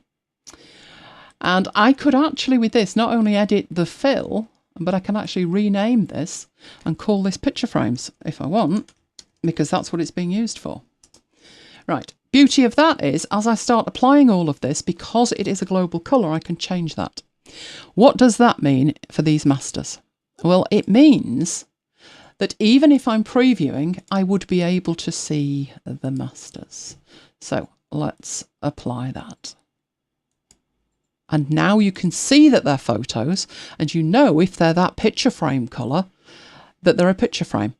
You can have a different colour for text frames if you want, but text frames you can usually see because you've got text in them. placeholder text. So this one here, grab all of these and apply that global colour. And what else have we got down here? We'll take all of those, but we don't want the text. Hang on, let's grab the lot, but not the captions, because we don't want the captions to be coloured like that, do we? Right, there we go. So, when we are in here, these are the masters at the top, but look what's happened. It has rippled through to these, which means we can see them whether the preview is on or off. One of those doesn't look the right colour. One of them looks like it's got a different colour on it. We'll soon find out. Because in here, if I go and I edit the fill of our global colour... Oh no, they are all changing. There we go. Oh, that one's changing different. Oh, it's got, what's it on, a black and white thing on it. That's its issue. It's got something on it. Right, so I can change these and all of my placeholders update. So if I've got like a page layout and think that'd be great in a bridal book, you can take it from one file to the other and just change the global colour and it will fit in with your bridal look. But if it's a powder blue baby book, you can change it and make it like that. And it's not just, I mean, it is aesthetic and it makes sure that you don't miss an image. You might want to put an image in and you didn't know there's a placeholder there because you're in preview mode and you totally missed it. With this, you would see it. When it comes to printing it, just make it white and you don't see it, or delete the thing. Whatever. But using that global colour together with the masters is a really quick way of making fantastic layouts. Now, in here then, in my book, I don't need that because I've made that a master layer. So if I don't know what pages I'm going to need, but to make my whole life a lot simpler, I can just delete these. And then if I had 2 pages that I wanted, after page 3, I can just put in 2 pages and then choose what I want. So it's applied. What master have you got on there now? Let's clear the master. It's applying it automatically. We'll clear the master and then choose the one that we want, like that. That way, what you can do is you can go into Affinity Publisher and say, make me a file with this spec and 20 pages, and all the pages are blank.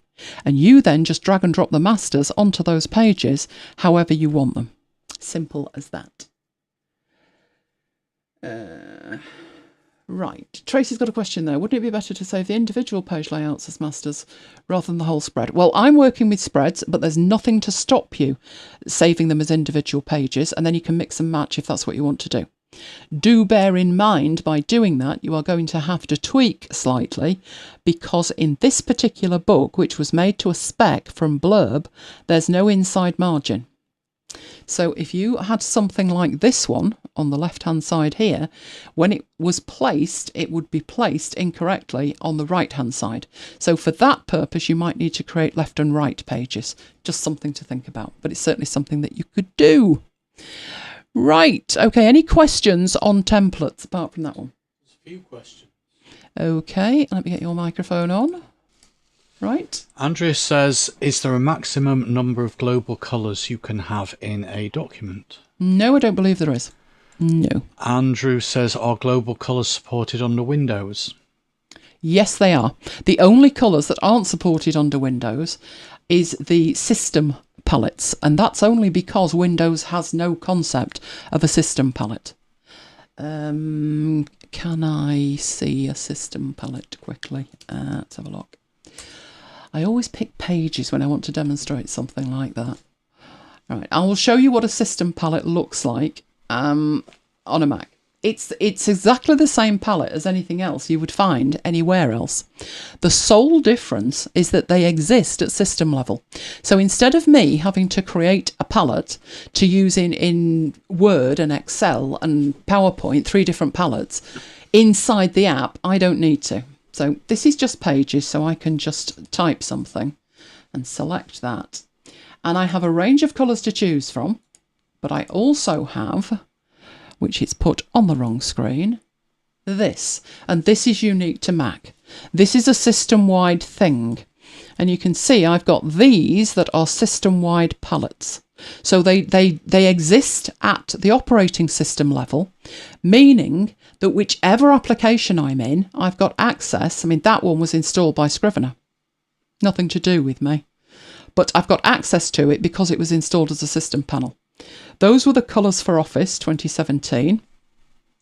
I actually made one for Notion, which was the Notion colours. This is what is not in the Windows version. But it's because it's nothing to do with Affinity. It's to do with the system. It's the way the system works. That's the only thing that's missing. But things like global colours and creating document palettes, all of that is available to you in Windows. Right, what other questions do we have? 2 other questions. One is, from Andrea again. I've previously made photo books from a collection of individual page templates, Affinity photo files. Would it be a good idea to combine these templates into a publisher photo book template? Only if it makes your life easier.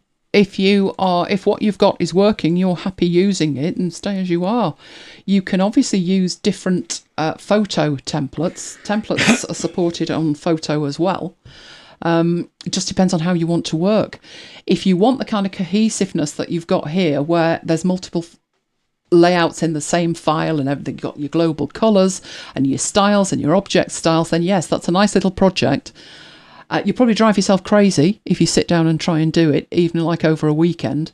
It might be like a longer term project, maybe a few weeks of a project, but you probably enjoy using it at the end. So it's something that definitely could be done, but whether you want to take the time to do it, that's completely up to you. And Frankie says, is creating a master page from an existing page the best way to change the position in the book of a single page? Individual pages within the book can be dragged and dropped around wherever you like.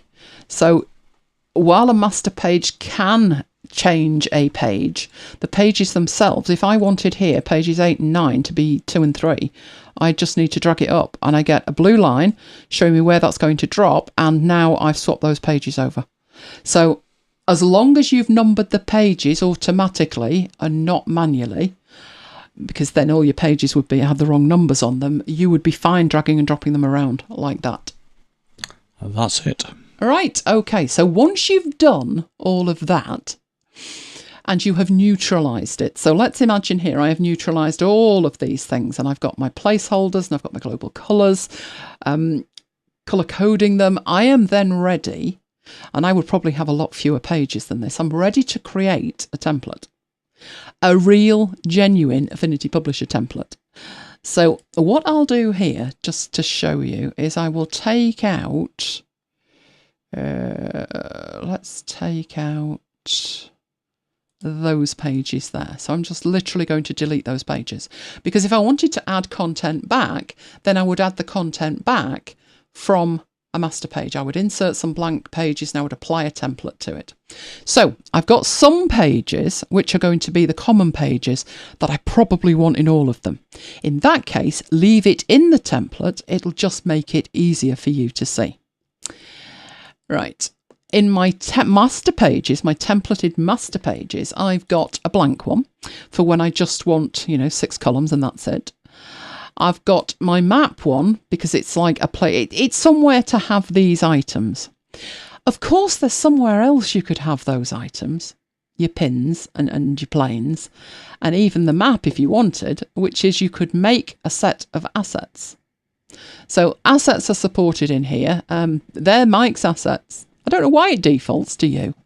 But I've got my personal branding stuff in here with my name on. So when I'm making a template, it's usually this one that I'm adding. So I add that onto my poster. I'm usually doing that. But you can create assets of the pins in different colours and the lines and the plane, or you can just leave it as a template like I've done. So that is one option for you using assets. But I've got my from and to, because I'm going to include that. And I've got my 8 layout and I've got my heart layout. So these are genuine template pages. They don't have to be in the book, but they are there for you. And to be honest, if you finish the book and you find the file is huge, delete the template pages that you're not using. Delete the masters, as long as you've finished and you're not using them. But I leave these in there and add extra to them to make it easier to design the book later. You're not running around with the book trying to think, oh, did I put that page in this one, or was it from the template, massive air quotes, because it wasn't a genuine template. These can live happily in here and never be used at all. So that's what we've got. The next stage to create a template from that is to go to File and go down to Export as a Template. Now, this is not going to save the file. The file you have open right now will be converted into a template and it will be saved into the correct area for a template. But if you don't save the file has gone. You can, of course, at that stage, if that happens to you, just make a new file based on the template and you're back to where you started.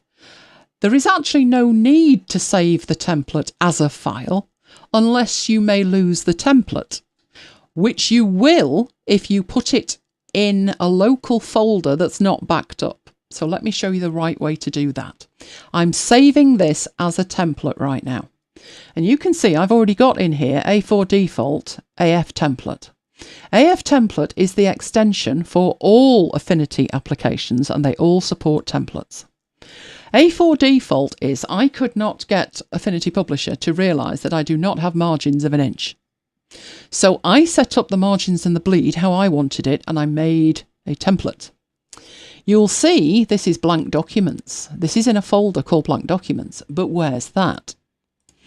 Well, it's in a folder called templates. In fact, it's ___ templates. Right. So in my __ templates folder, I have 2 folders, blank documents and MacBytes. These templates I keep in the cloud. So how that works, my cloud stuff is Dropbox. So let's see Dropbox. Right, in Dropbox, let's sort these. I have application support. And in my application support, I have an Affinity Publisher folder. This is simple for me. All my settings go in one place. So I always know where they are, never lose anything. And I don't mean just for the Affinity apps. My Alfred stuff synchronises there, my Audio Hijack, BB Edit, you name it. Anything that's got settings, it's in here. So I don't lose anything, I know exactly where it is. So in my Affinity Publisher one, I've got some files, but I also have this templates folder. And the reason it's got underscore in front of it is so it's always at the top of the list when sorted alphabetically.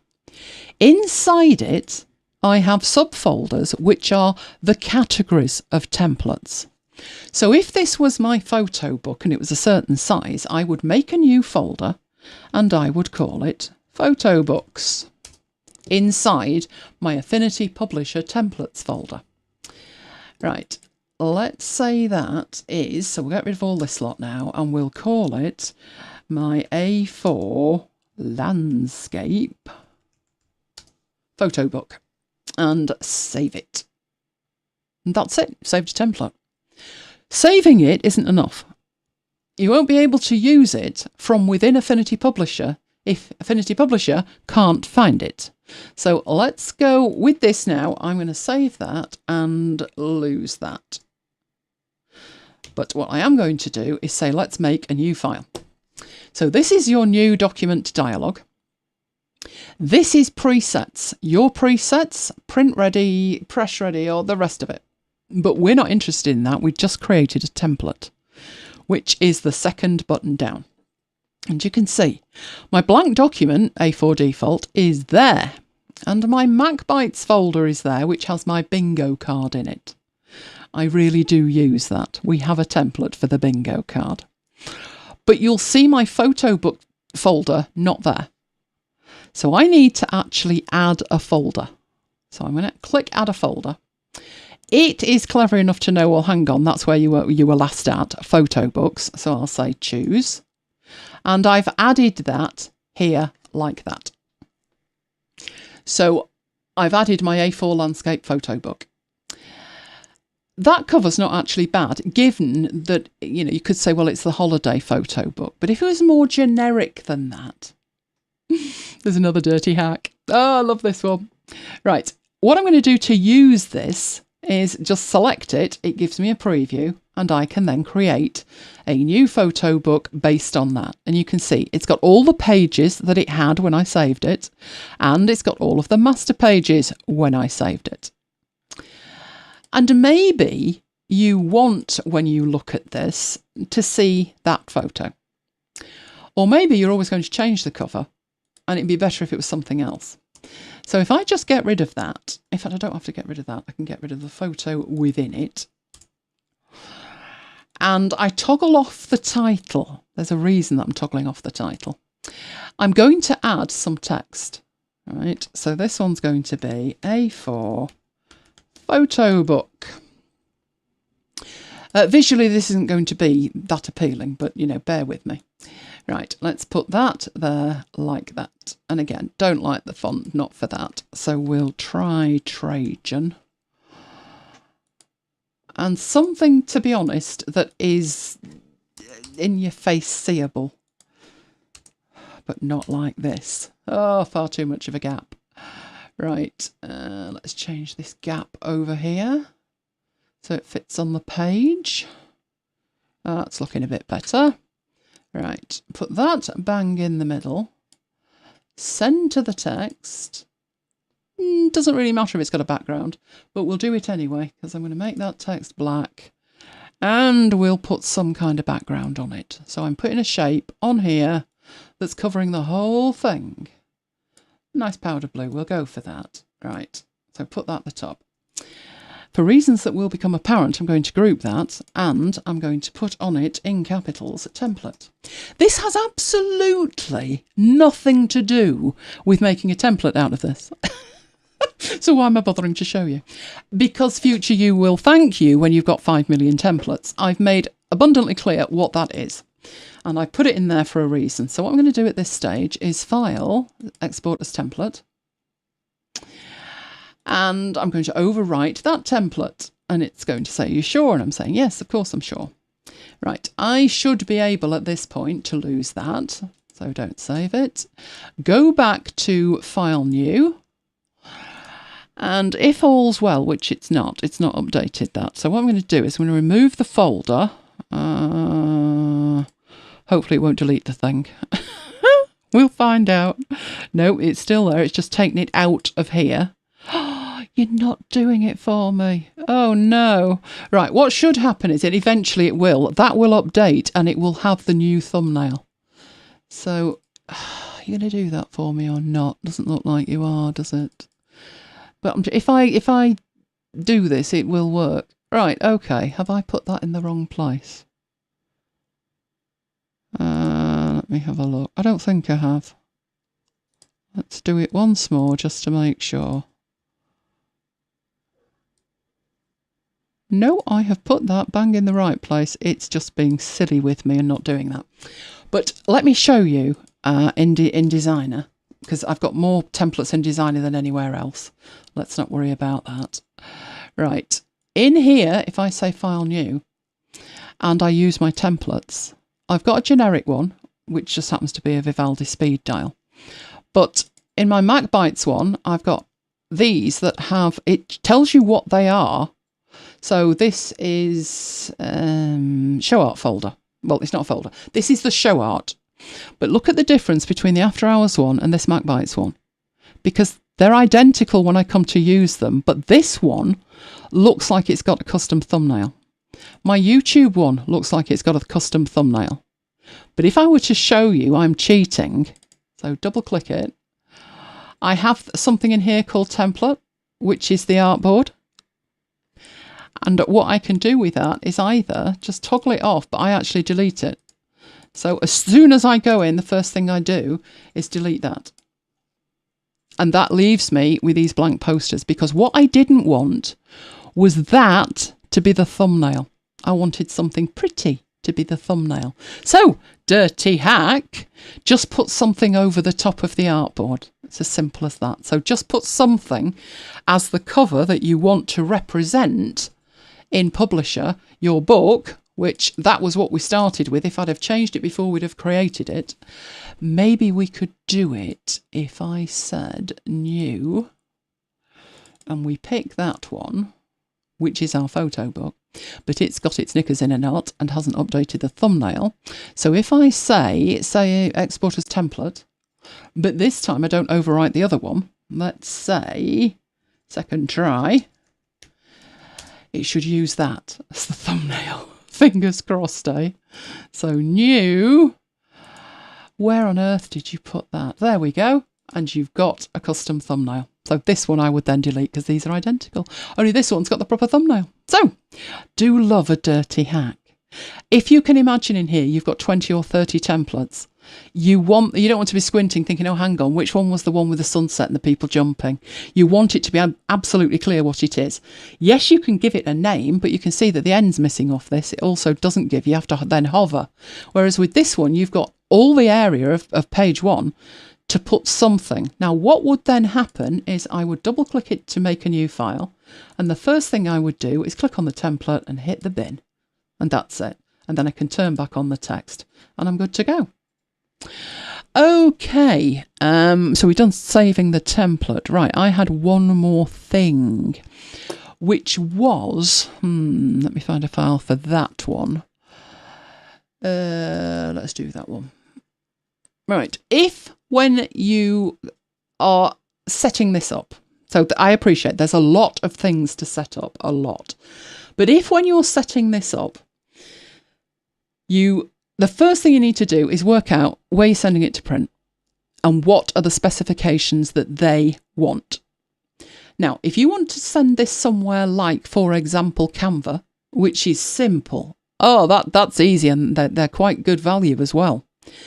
Then when it comes to the spec, they really want you to use Canva for the layout. And you've got Affinity Publisher and you don't want to use Canva for the layout. So what you can do is get one piece of the spec from Canva, which is what size is the page, including the bleed. And use that in Affinity Publisher. Right. In Canva and other services like this, like Blurb and things, the ones where you can't upload a PDF, they don't understand that. You either use their layout software or nothing. So this is for that circumstance.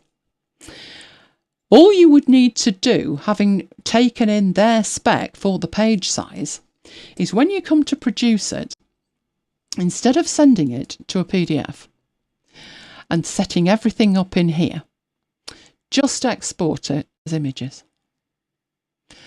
Now, you would need to know whether it's pages or whether it's spreads. So in this circumstance, it could well be pages that you're going to line up next to each other. Or maybe you could use spreads. It's going to depend on where it's going. But let's just assume for this demonstration that it's all the pages. I've made these JPEG, best quality. I've actually set them to 100%. They're going to be pretty big. And just export them. So I won't put them on the desktop. Rationale for not putting them on the desktop, that's get iCloud involved, and we don't want iCloud involved. So I'm just going to hit that. It's going to work its way through the file and export these as JPEGs. All you then need to do is log into your service of choice with a whole range of images, but instead of laying them out, you've already done that. Each image is one page, and you just load one page into each page of the online service. And that way you've got the best of both worlds. Technically, it should print out perfectly because you can see it, but you've actually got the images and the entire layout of the book in Affinity Publisher. So it's strutting its stuff over here and it's creating image upon image upon image. I will show you what we've got. So we've got our front cover. That's the Affinity document. That is the front cover as a JPEG. And as you go through them, you have each page as a JPEG. And that is another way that you can use Affinity Publisher for the layout, but when it comes to printing it, you can produce a PDF locally for digital distribution, but if you want to print a book, and sometimes, if you just want one copy, Canva's great. If you want maybe more than that, it will probably be cheaper to do it a different way, but you get to choose the output to suit you based on however many copies that you want. So I'm sure some of you are already using that. Oh, Deb says you can upload a PDF in Canva. I was talking about laying out the pages in there. What did they add the other day? I think it was mock-ups I was playing around with.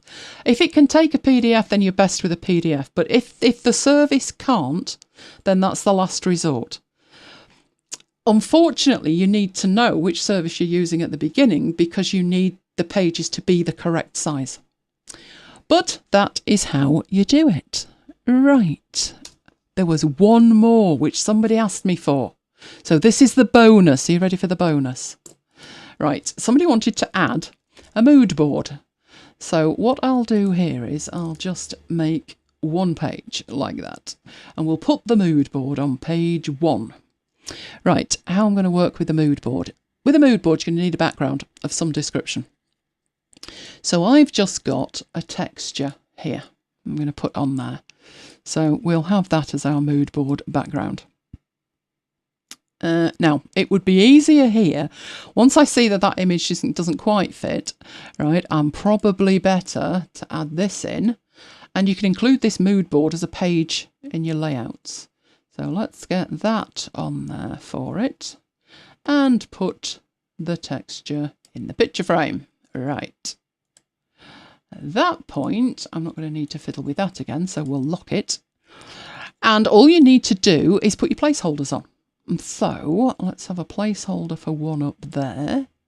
This is another circumstance which, irrespective of whether you've got this preview turned on or off, you can't really see that that's an image. It's there somewhere. So what you could do is give it a fill. And that way they come to life and you can see them. So let's add some of these and change them a bit. So I'm putting some placeholders up there. Simple as that. And you can have a round one as well if you want. Now, for it to be a mood board, no, I don't want that. Don't fiddle like that. Right, let's get that. Where did that disappear to? Good grief, what are you doing? Is that there or not? It's got a black fill, not a white fill. Right, let's add that and make that white. Great, we've got some of these. Right, you need to have some way of attaching these things to it. And let me add one more there that I'm going to make look slightly different. I'll have that like that. No, I won't. No, I won't. I'll have it like that. But what I will do with that is I will put a background on it. So I want that to be behind that. Because that is sitting on top of a white one there, and that is not... Why won't you line up without me typing it in? Right. What I'm doing with this one is making it look... So I'm getting this to be the right size. Making it look like a Polaroid. So I've got this white area at the bottom, which will merge into one if I do that. So that I can have a slightly different colour and I'll know that there's still an image on it. And that I can group. And that way, when I turn it sideways, we can still see it's like that. Right, I'm missing one bit to make that look like a mood board, which is how are these attached to it? So I'm going to draw out there that, which actually represents something, believe it or not. Right, make it a little bit bigger. Okay, and I want that over the top of the others, but obviously at the moment I could do with some images. So let's add some of my favourite images in here. Are you going to add it in there? You are. What else have we got here? Oh, the stones. The stones look cool, as long as I move them slightly. So let's move them that way and make them bigger. Right. Move the whole thing. Just move that. And a couple more of these. You know, my idea of a good holiday is snow. I really don't know why I'm using these images. Let's have that one. Not good up there. And is that a starfish? Let's add that one. The images themselves obviously don't really matter in the slightest. Let's move that down a bit. Hang on, let's make him bigger. There we go. Right. This is going to represent a piece of tape, which is how these things are attached to the board. I know it doesn't look much like a piece of tape, but it will be in a minute. So I'm going to make it white. Rotate it slightly. No good sticking it on like that, because it just looks like a rectangle over the top of it. So I'm going to change the opacity and down to, let's say, 75, and change the blend mode. Should look reasonable in screen. In fact, I would say we could change the opacity a bit more than that, like that. And then it's just a matter of putting that where it needs to be. So I've got a strange mouse thing going on here. There's more than one of those there now, isn't there? How many is there? Ah, just the two.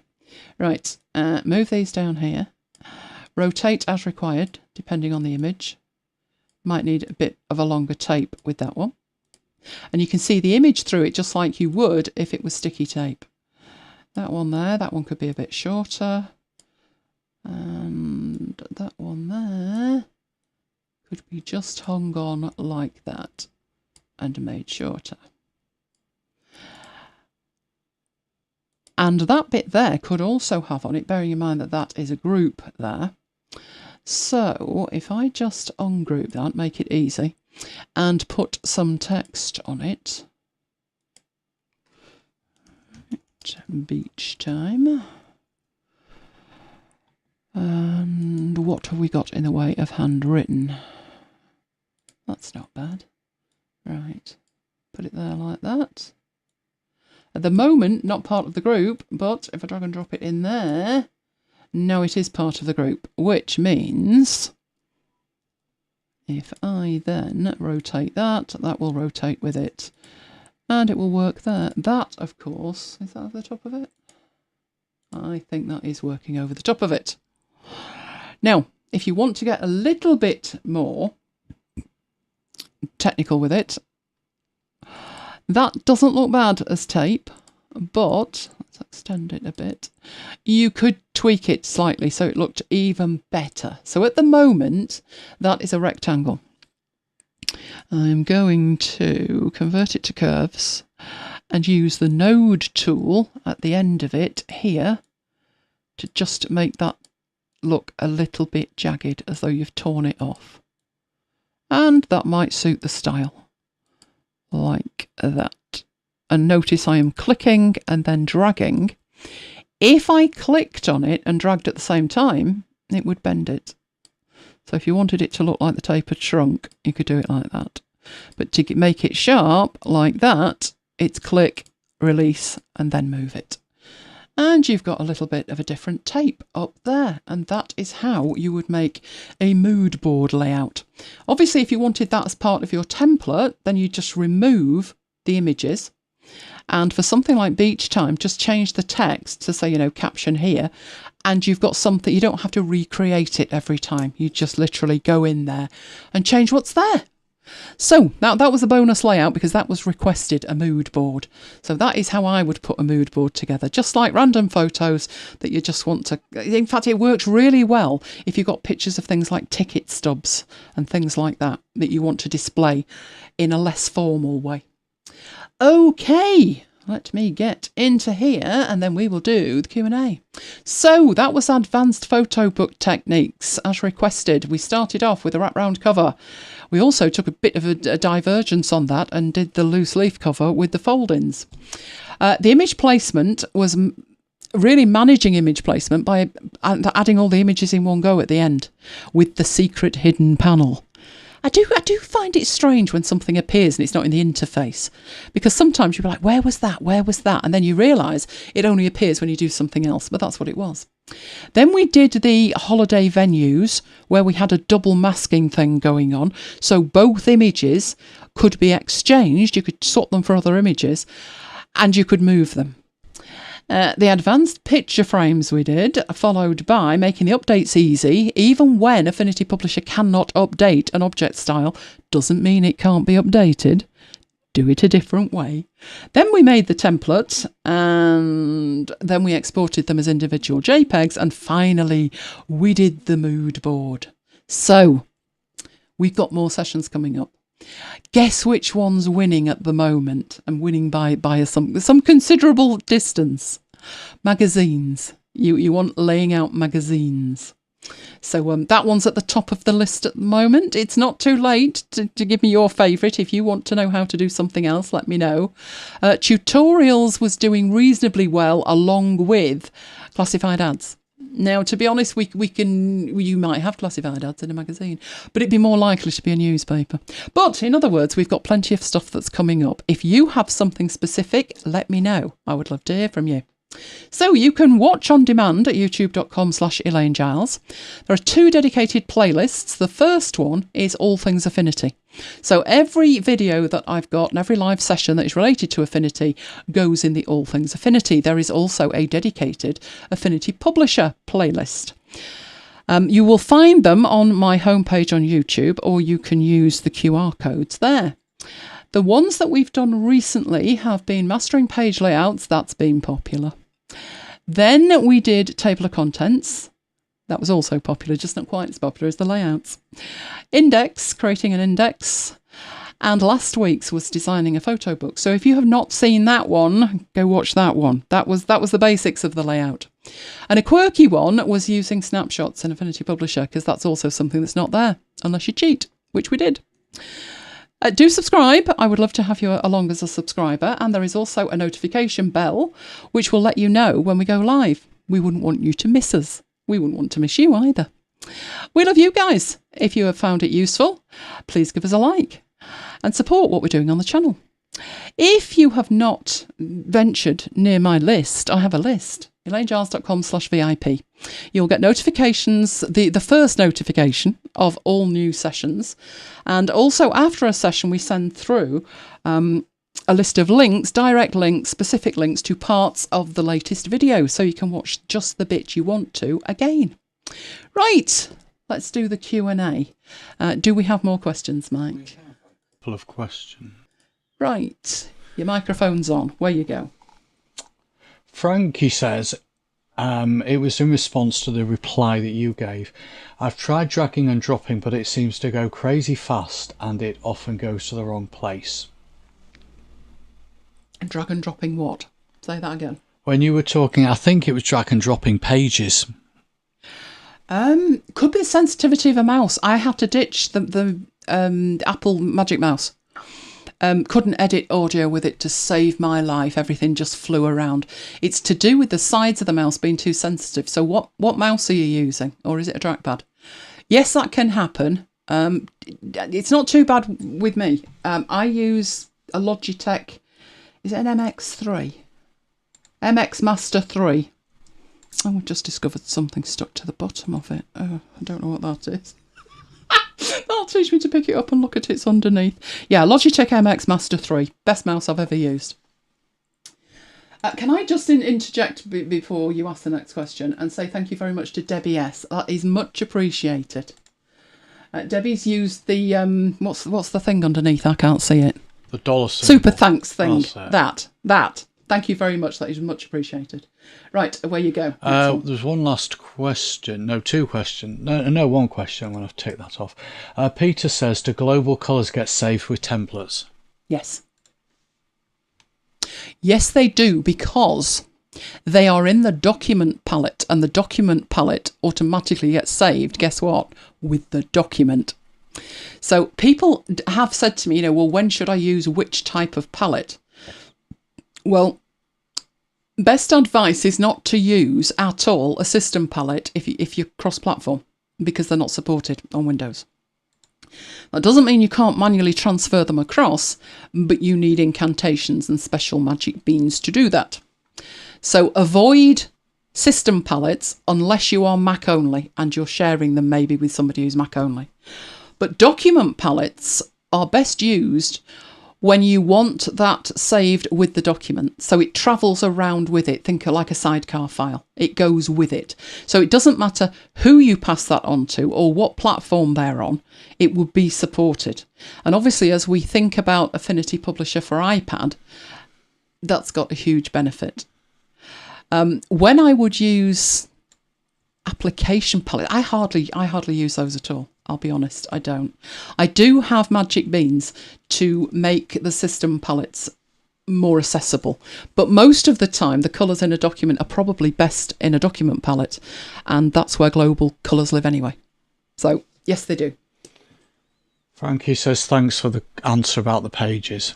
No problem at all. And right. that is it. Oh, Peter says he agrees with the fancy mouse. It's not cheap. I think they're about... Sometimes you can get them for about £79. But, you know, the Apple mouse costs an arm and a leg. And I know you get it with your Mac. But it's cross-platform and it's Bluetooth. It can attach to 3 different devices. So, and I think I've had mine 3 years. As soon as I bought it, I bought some spare legs for it. I know you're wondering, aren't you? Mouse legs. It's the slippy panels underneath. And because the mouse was so expensive, I thought if these stupid little pads wear out, then the mouse isn't going to work. And they've been sat in the drawer for 3 years because they've not worn out yet. But if I hadn't bought them, they'd have worn out in 5 minutes. So you can buy extra bits and pieces for this. It charges in a sensible way as well, in terms of you can use it while it's plugged in. Apple. So I do love it. I do. And it's got extra buttons on it so I can copy and paste. When I'm copying and pasting, I'm just using my right thumb. There's 2 buttons and I just copy and paste with that. The default for that's actually navigation, but I find it much better for copy and paste.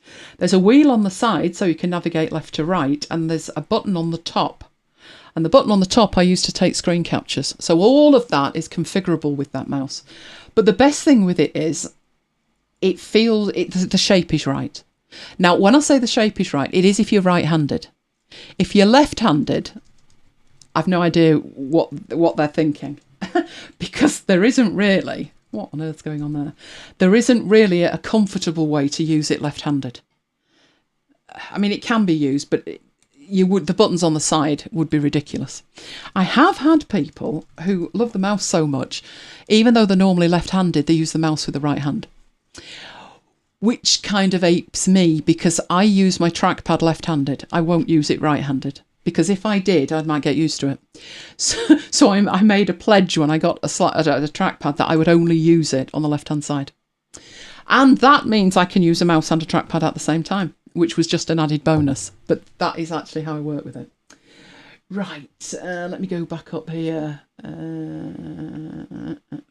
Thank you, Kim. Kim saying thank you to us. As is Andrea. I hope you found it useful. You're sharing what's going on with the super thanks. Super thanks was something that got turned on my account about 6 weeks ago. I thought, well, what's all that about? So I turned it on. Anyway, people have been very generous and it's much appreciated. Right, let me go upwards here. Renee says, you were awesome as always. Thank you, Renee. Much appreciated. And I did see one here from Zahari, who says, thanks so much. Woke up at 4 a.m. in Malaysia just to watch it. Oh, wow. Thank you. I'm up at 4 a.m, aren't I? But that's because I sleep at odd times for being based in the UK. I go to bed about 6 or 7 o'clock in the morning. But that's impressive. I am very impressed. Right. Okay, Patience, I've got that. I'm sure Mike's put it down as a want. Mike has put it down. I knew he would. I knew. Oh, and Frankie says his brain's gone beyond saturation. That usually happens to Renee. Right, I'm going backwards up here. Oh, Tracy, magazine winning by a country mile. It is, if I'm honest. It is. So we'll have to do a magazine. Thing is, if I'm going to do anything that's a specific type of document, then I like to sit down with the application and think, okay, I mean, a magazine, it's pretty much the same as everything else, isn't it? Placing images and placing text. And I like to take it beyond that. So it's like, okay, magazine. What's snazzy? What's a dirty hack that's needed? So I will sit down with it, and probably the next genre that I do will be a magazine. Because yes, it is winning by a country mile. You're quite right. Absolutely. Okay, have I missed any comments here, Mike? I don't think so. All right, let me go. Browser. Wrong browser. Oh, there we go. That's the right one. And then up there, and then into there. And then I'll be able to see it. She said, right.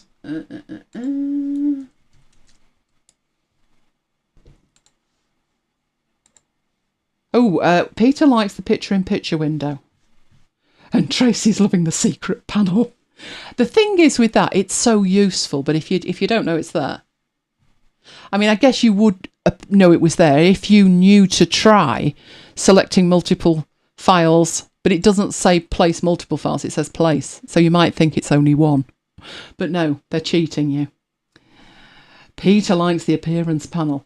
With the StudioLink, it's interesting how most people seem to think StudioLink is just for editing photos. You know, I want to take it to photo and edit photos. And there's so much more. It's like all the things that you've got in Publisher, but what if you could use them in Designer? So I've been pushing it quite a bit, to be honest, to see exactly what I can do. You've had another donation. Oh, I'm not looking at that page at the moment. Hang on, let me get back over there. It's from Dale. Thank you, Dale. I was just about to mention Dale from the chat. Thank you very much. That is much appreciated. Right, let's go back to where I was, which was in there. No, it wasn't. I'm lying to myself. It was in there. Right. Dale was saying that creating master pages from existing pages is brilliant. You love it.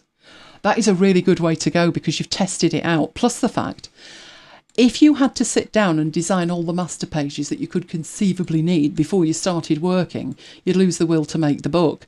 So I say dive in and make the book, cognizant of the things you would do, because the best time to make that template is at the end, when you're like, I'll never do that again, not doing that manually again.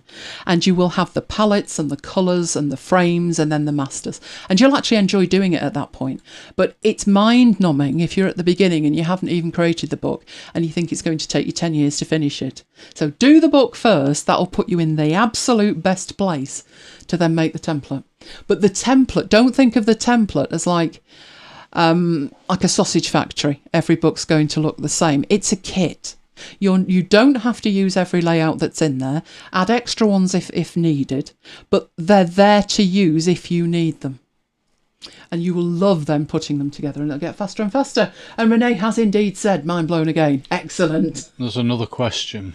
Okay, give me the question. From Zahari. Is my mic still on? Yep. He says, if you use your mouse with your right hand, what do you use the trackpad on the left for? Gestures. That could be a lady. Is Zahari? Ah, okay. It could be. I apologise. I did say he, didn't I? Say they, and then we're safe. Yeah. Right. What I do is, I have a Stream Deck, an Elgato Stream Deck, which I use for editing audio. But one thing that is not as simple with a mouse or the Stream Deck is zooming in and out of a timeline. So in front of the Stream Deck, I have a trackpad, and I use that solely to zoom in and out. And when I started with it, it was like I can't effectively zoom in and out with my left hand. But I've been using that since the trackpad came out, which was that 2011, 2010, 2011? I had the first edition of the trackpad and I've got the second one. So I am used to now working with a trackpad just to zoom in and out, or just to use two fingers to swipe along a timeline. So my trackpad is pretty much out of the way. It's not even there for utilising unless I'm editing audio or video, because I don't find that it's that useful for anything else because I'm so fast with a mouse. But yes, for zooming in and out, there's nothing like it. In fact, I did a video a long time ago because I couldn't believe Camtasia didn't have a pinch to zoom on the timeline. But they didn't. I think they still don't. So I had to dirty hack that as well with an app called Better Touch Tool. And Better Touch Tool, they're working on a big update. That Better Touch Tool's kind of a Mac Bytes After Hours thing, isn't it? Mm. Let's just mention Mac Bytes After Hours and see what happens. But the Better Touch Tool allows you to configure buttons on your mouse and your trackpad. So what I did was I hacked into that and mapped the pinch in and the pinch out to the shortcut keys for doing that. And then added a repeat variable. And in essence, what you could do at the end of it was use your trackpad to pinch in and out. And I can't believe 8 years later that you still can't zoom in and out. Not without my dirty hack. But that's what they do. So that's what I use it for. Dale wants to know if you've got a link for the mouse. I will get that for you. Thank you, Renee. That is much appreciated. So let me get the mouse. There is a Mac version and a Windows version. There's no difference between the two. I don't know why they bother. Master 3 mouse. Let's get the one that I've actually got. Oh, would you look at that? There's 20% off it at the moment. So let's go for that one because there's 20% off it. Are you my mouse? You are indeed my mouse. Right. This is at Amazon UK, and at the moment there's money off. So it's $79.99. Didn't Carol buy one as well? I think so, yeah. And Johnny's got one, and I know Renee uses this. It's the mouse of choice, is this. It really is. Right, there we go. I noticed the Mac Bites After Hours didn't go without comment. Right, this is the MX3. Is it the Master MX3 or the MX3 Master? Whatever, I think that's the title of it, and it's from Logitech. They've just released a new keyboard, and you know, Mike said I could buy it. I said, oh, that would be indulgent. And Mike said, no, indulge yourself. Do you know why I didn't? No. One of the keys is in the wrong place. They moved the function key down to where the command key is. On what planet's that acceptable? It's very acceptable. My work laptop's like that. Well, my keyboard isn't, so I'd be pushing the wrong button. But never mind. Who knows? Maybe I'll be tempted. Oh, Renee's quite happily playing with that now. That's great. Thank you very much. Is it Amazon Prime Day next week? It is. And that is the kind of thing that might come on offer. To be honest, though, $79.95. I can't see them going much cheaper than that. But yes, Prime is also an option. It's the 12th and 13th of July here. But once you've tried it, you won't go back. Trust me. The only reason I switched was I couldn't edit the audio. When you're making a selection with audio, you're trying to be really precise at the beginning, and then you can pretty much eyeball towards the end. But it just couldn't do it. It was shooting off all over the place. And the sides of the Magic Mouse are too sensitive. And in fact, there is a device. Is it called? I think it's called Mouse Sides. Let's have a look. They don't sell them anymore. I think they're sold out. But it's 2 plastic strips that stick on your Magic Mouse, because whoever manufactured it realised it was too sensitive. So it kind of blocks off an input from the side of the mouse. But as a professional audio editor, no chance. No chance. So ditched it and got this one. Very, very happy with it. So happy to recommend it. Owen Peters had one for a couple of months. Dale's making a note of it. There is a cheaper one, but I think it lacks the buttons. So it depends whether... I'm suspecting everybody uses the buttons for different things. Obviously, I copy and paste a lot, and I take a lot of screen caps. So I have 2 buttons dedicated to screen caps. But it does mean when I'm taking a screen cap that I don't have to move my hand at all. I just push the button and take the screen cap. So I wouldn't go for the cheaper ones. While they are as good as mice, the fact that they don't have all of these buttons, you're kind of losing some functionality there. So I would go for that one. I think the Mac version of it is a slightly different colour, but other than that, there's no difference at all. So if you find the Mac one, if you're on whatever platform you're on, if you find that the one on that platform is like £100 and the other one's 70, they're the same. I don't know why they bothered, but they're the same. Oh, you'd like the works. Yeah, then in that case, I would highly recommend this. Another good mouse I had years ago was an MX Revolution, and that was fantastic. It really was. The other day, my mouse actually, I thought I'd best charge it. And obviously, you have to plan charging a Magic Mouse overnight. So I plugged in a USB-C cable to charge it and totally forgot it was there. Now, given that my USB-C cable's really thick, I thought it would impede using it, and it didn't. I used it all day and forgot, and then thought, oh, I never unplugged that, did I? So I just love the fact I can charge it, in an emergency as well. But no, I'm afraid I do have a Magic Mouse, and I do have an Apple keyboard, because I'm in the Kim situation here. If my machine needs to reboot, it will not log me in with my Matthias keyboard. It demands an Apple keyboard. So I've got £130 worth sat there just to log in with. Don't get me going. Bad words were said. If I need to reboot, trust me, bad words are said quite frequently. So that just sits next to me. It's actually the one that came with it in 2020 when I installed it, and I haven't taken the wrapping off. So I charge it through the wrapping and I turn it on and off through the wrapping so I can log in, and then I sling it back under the desk again. It's sad. It really is. Oh dear, oh dear. Mike, are you playing with that? Do you mean there's a limit on how much you can donate? Yeah.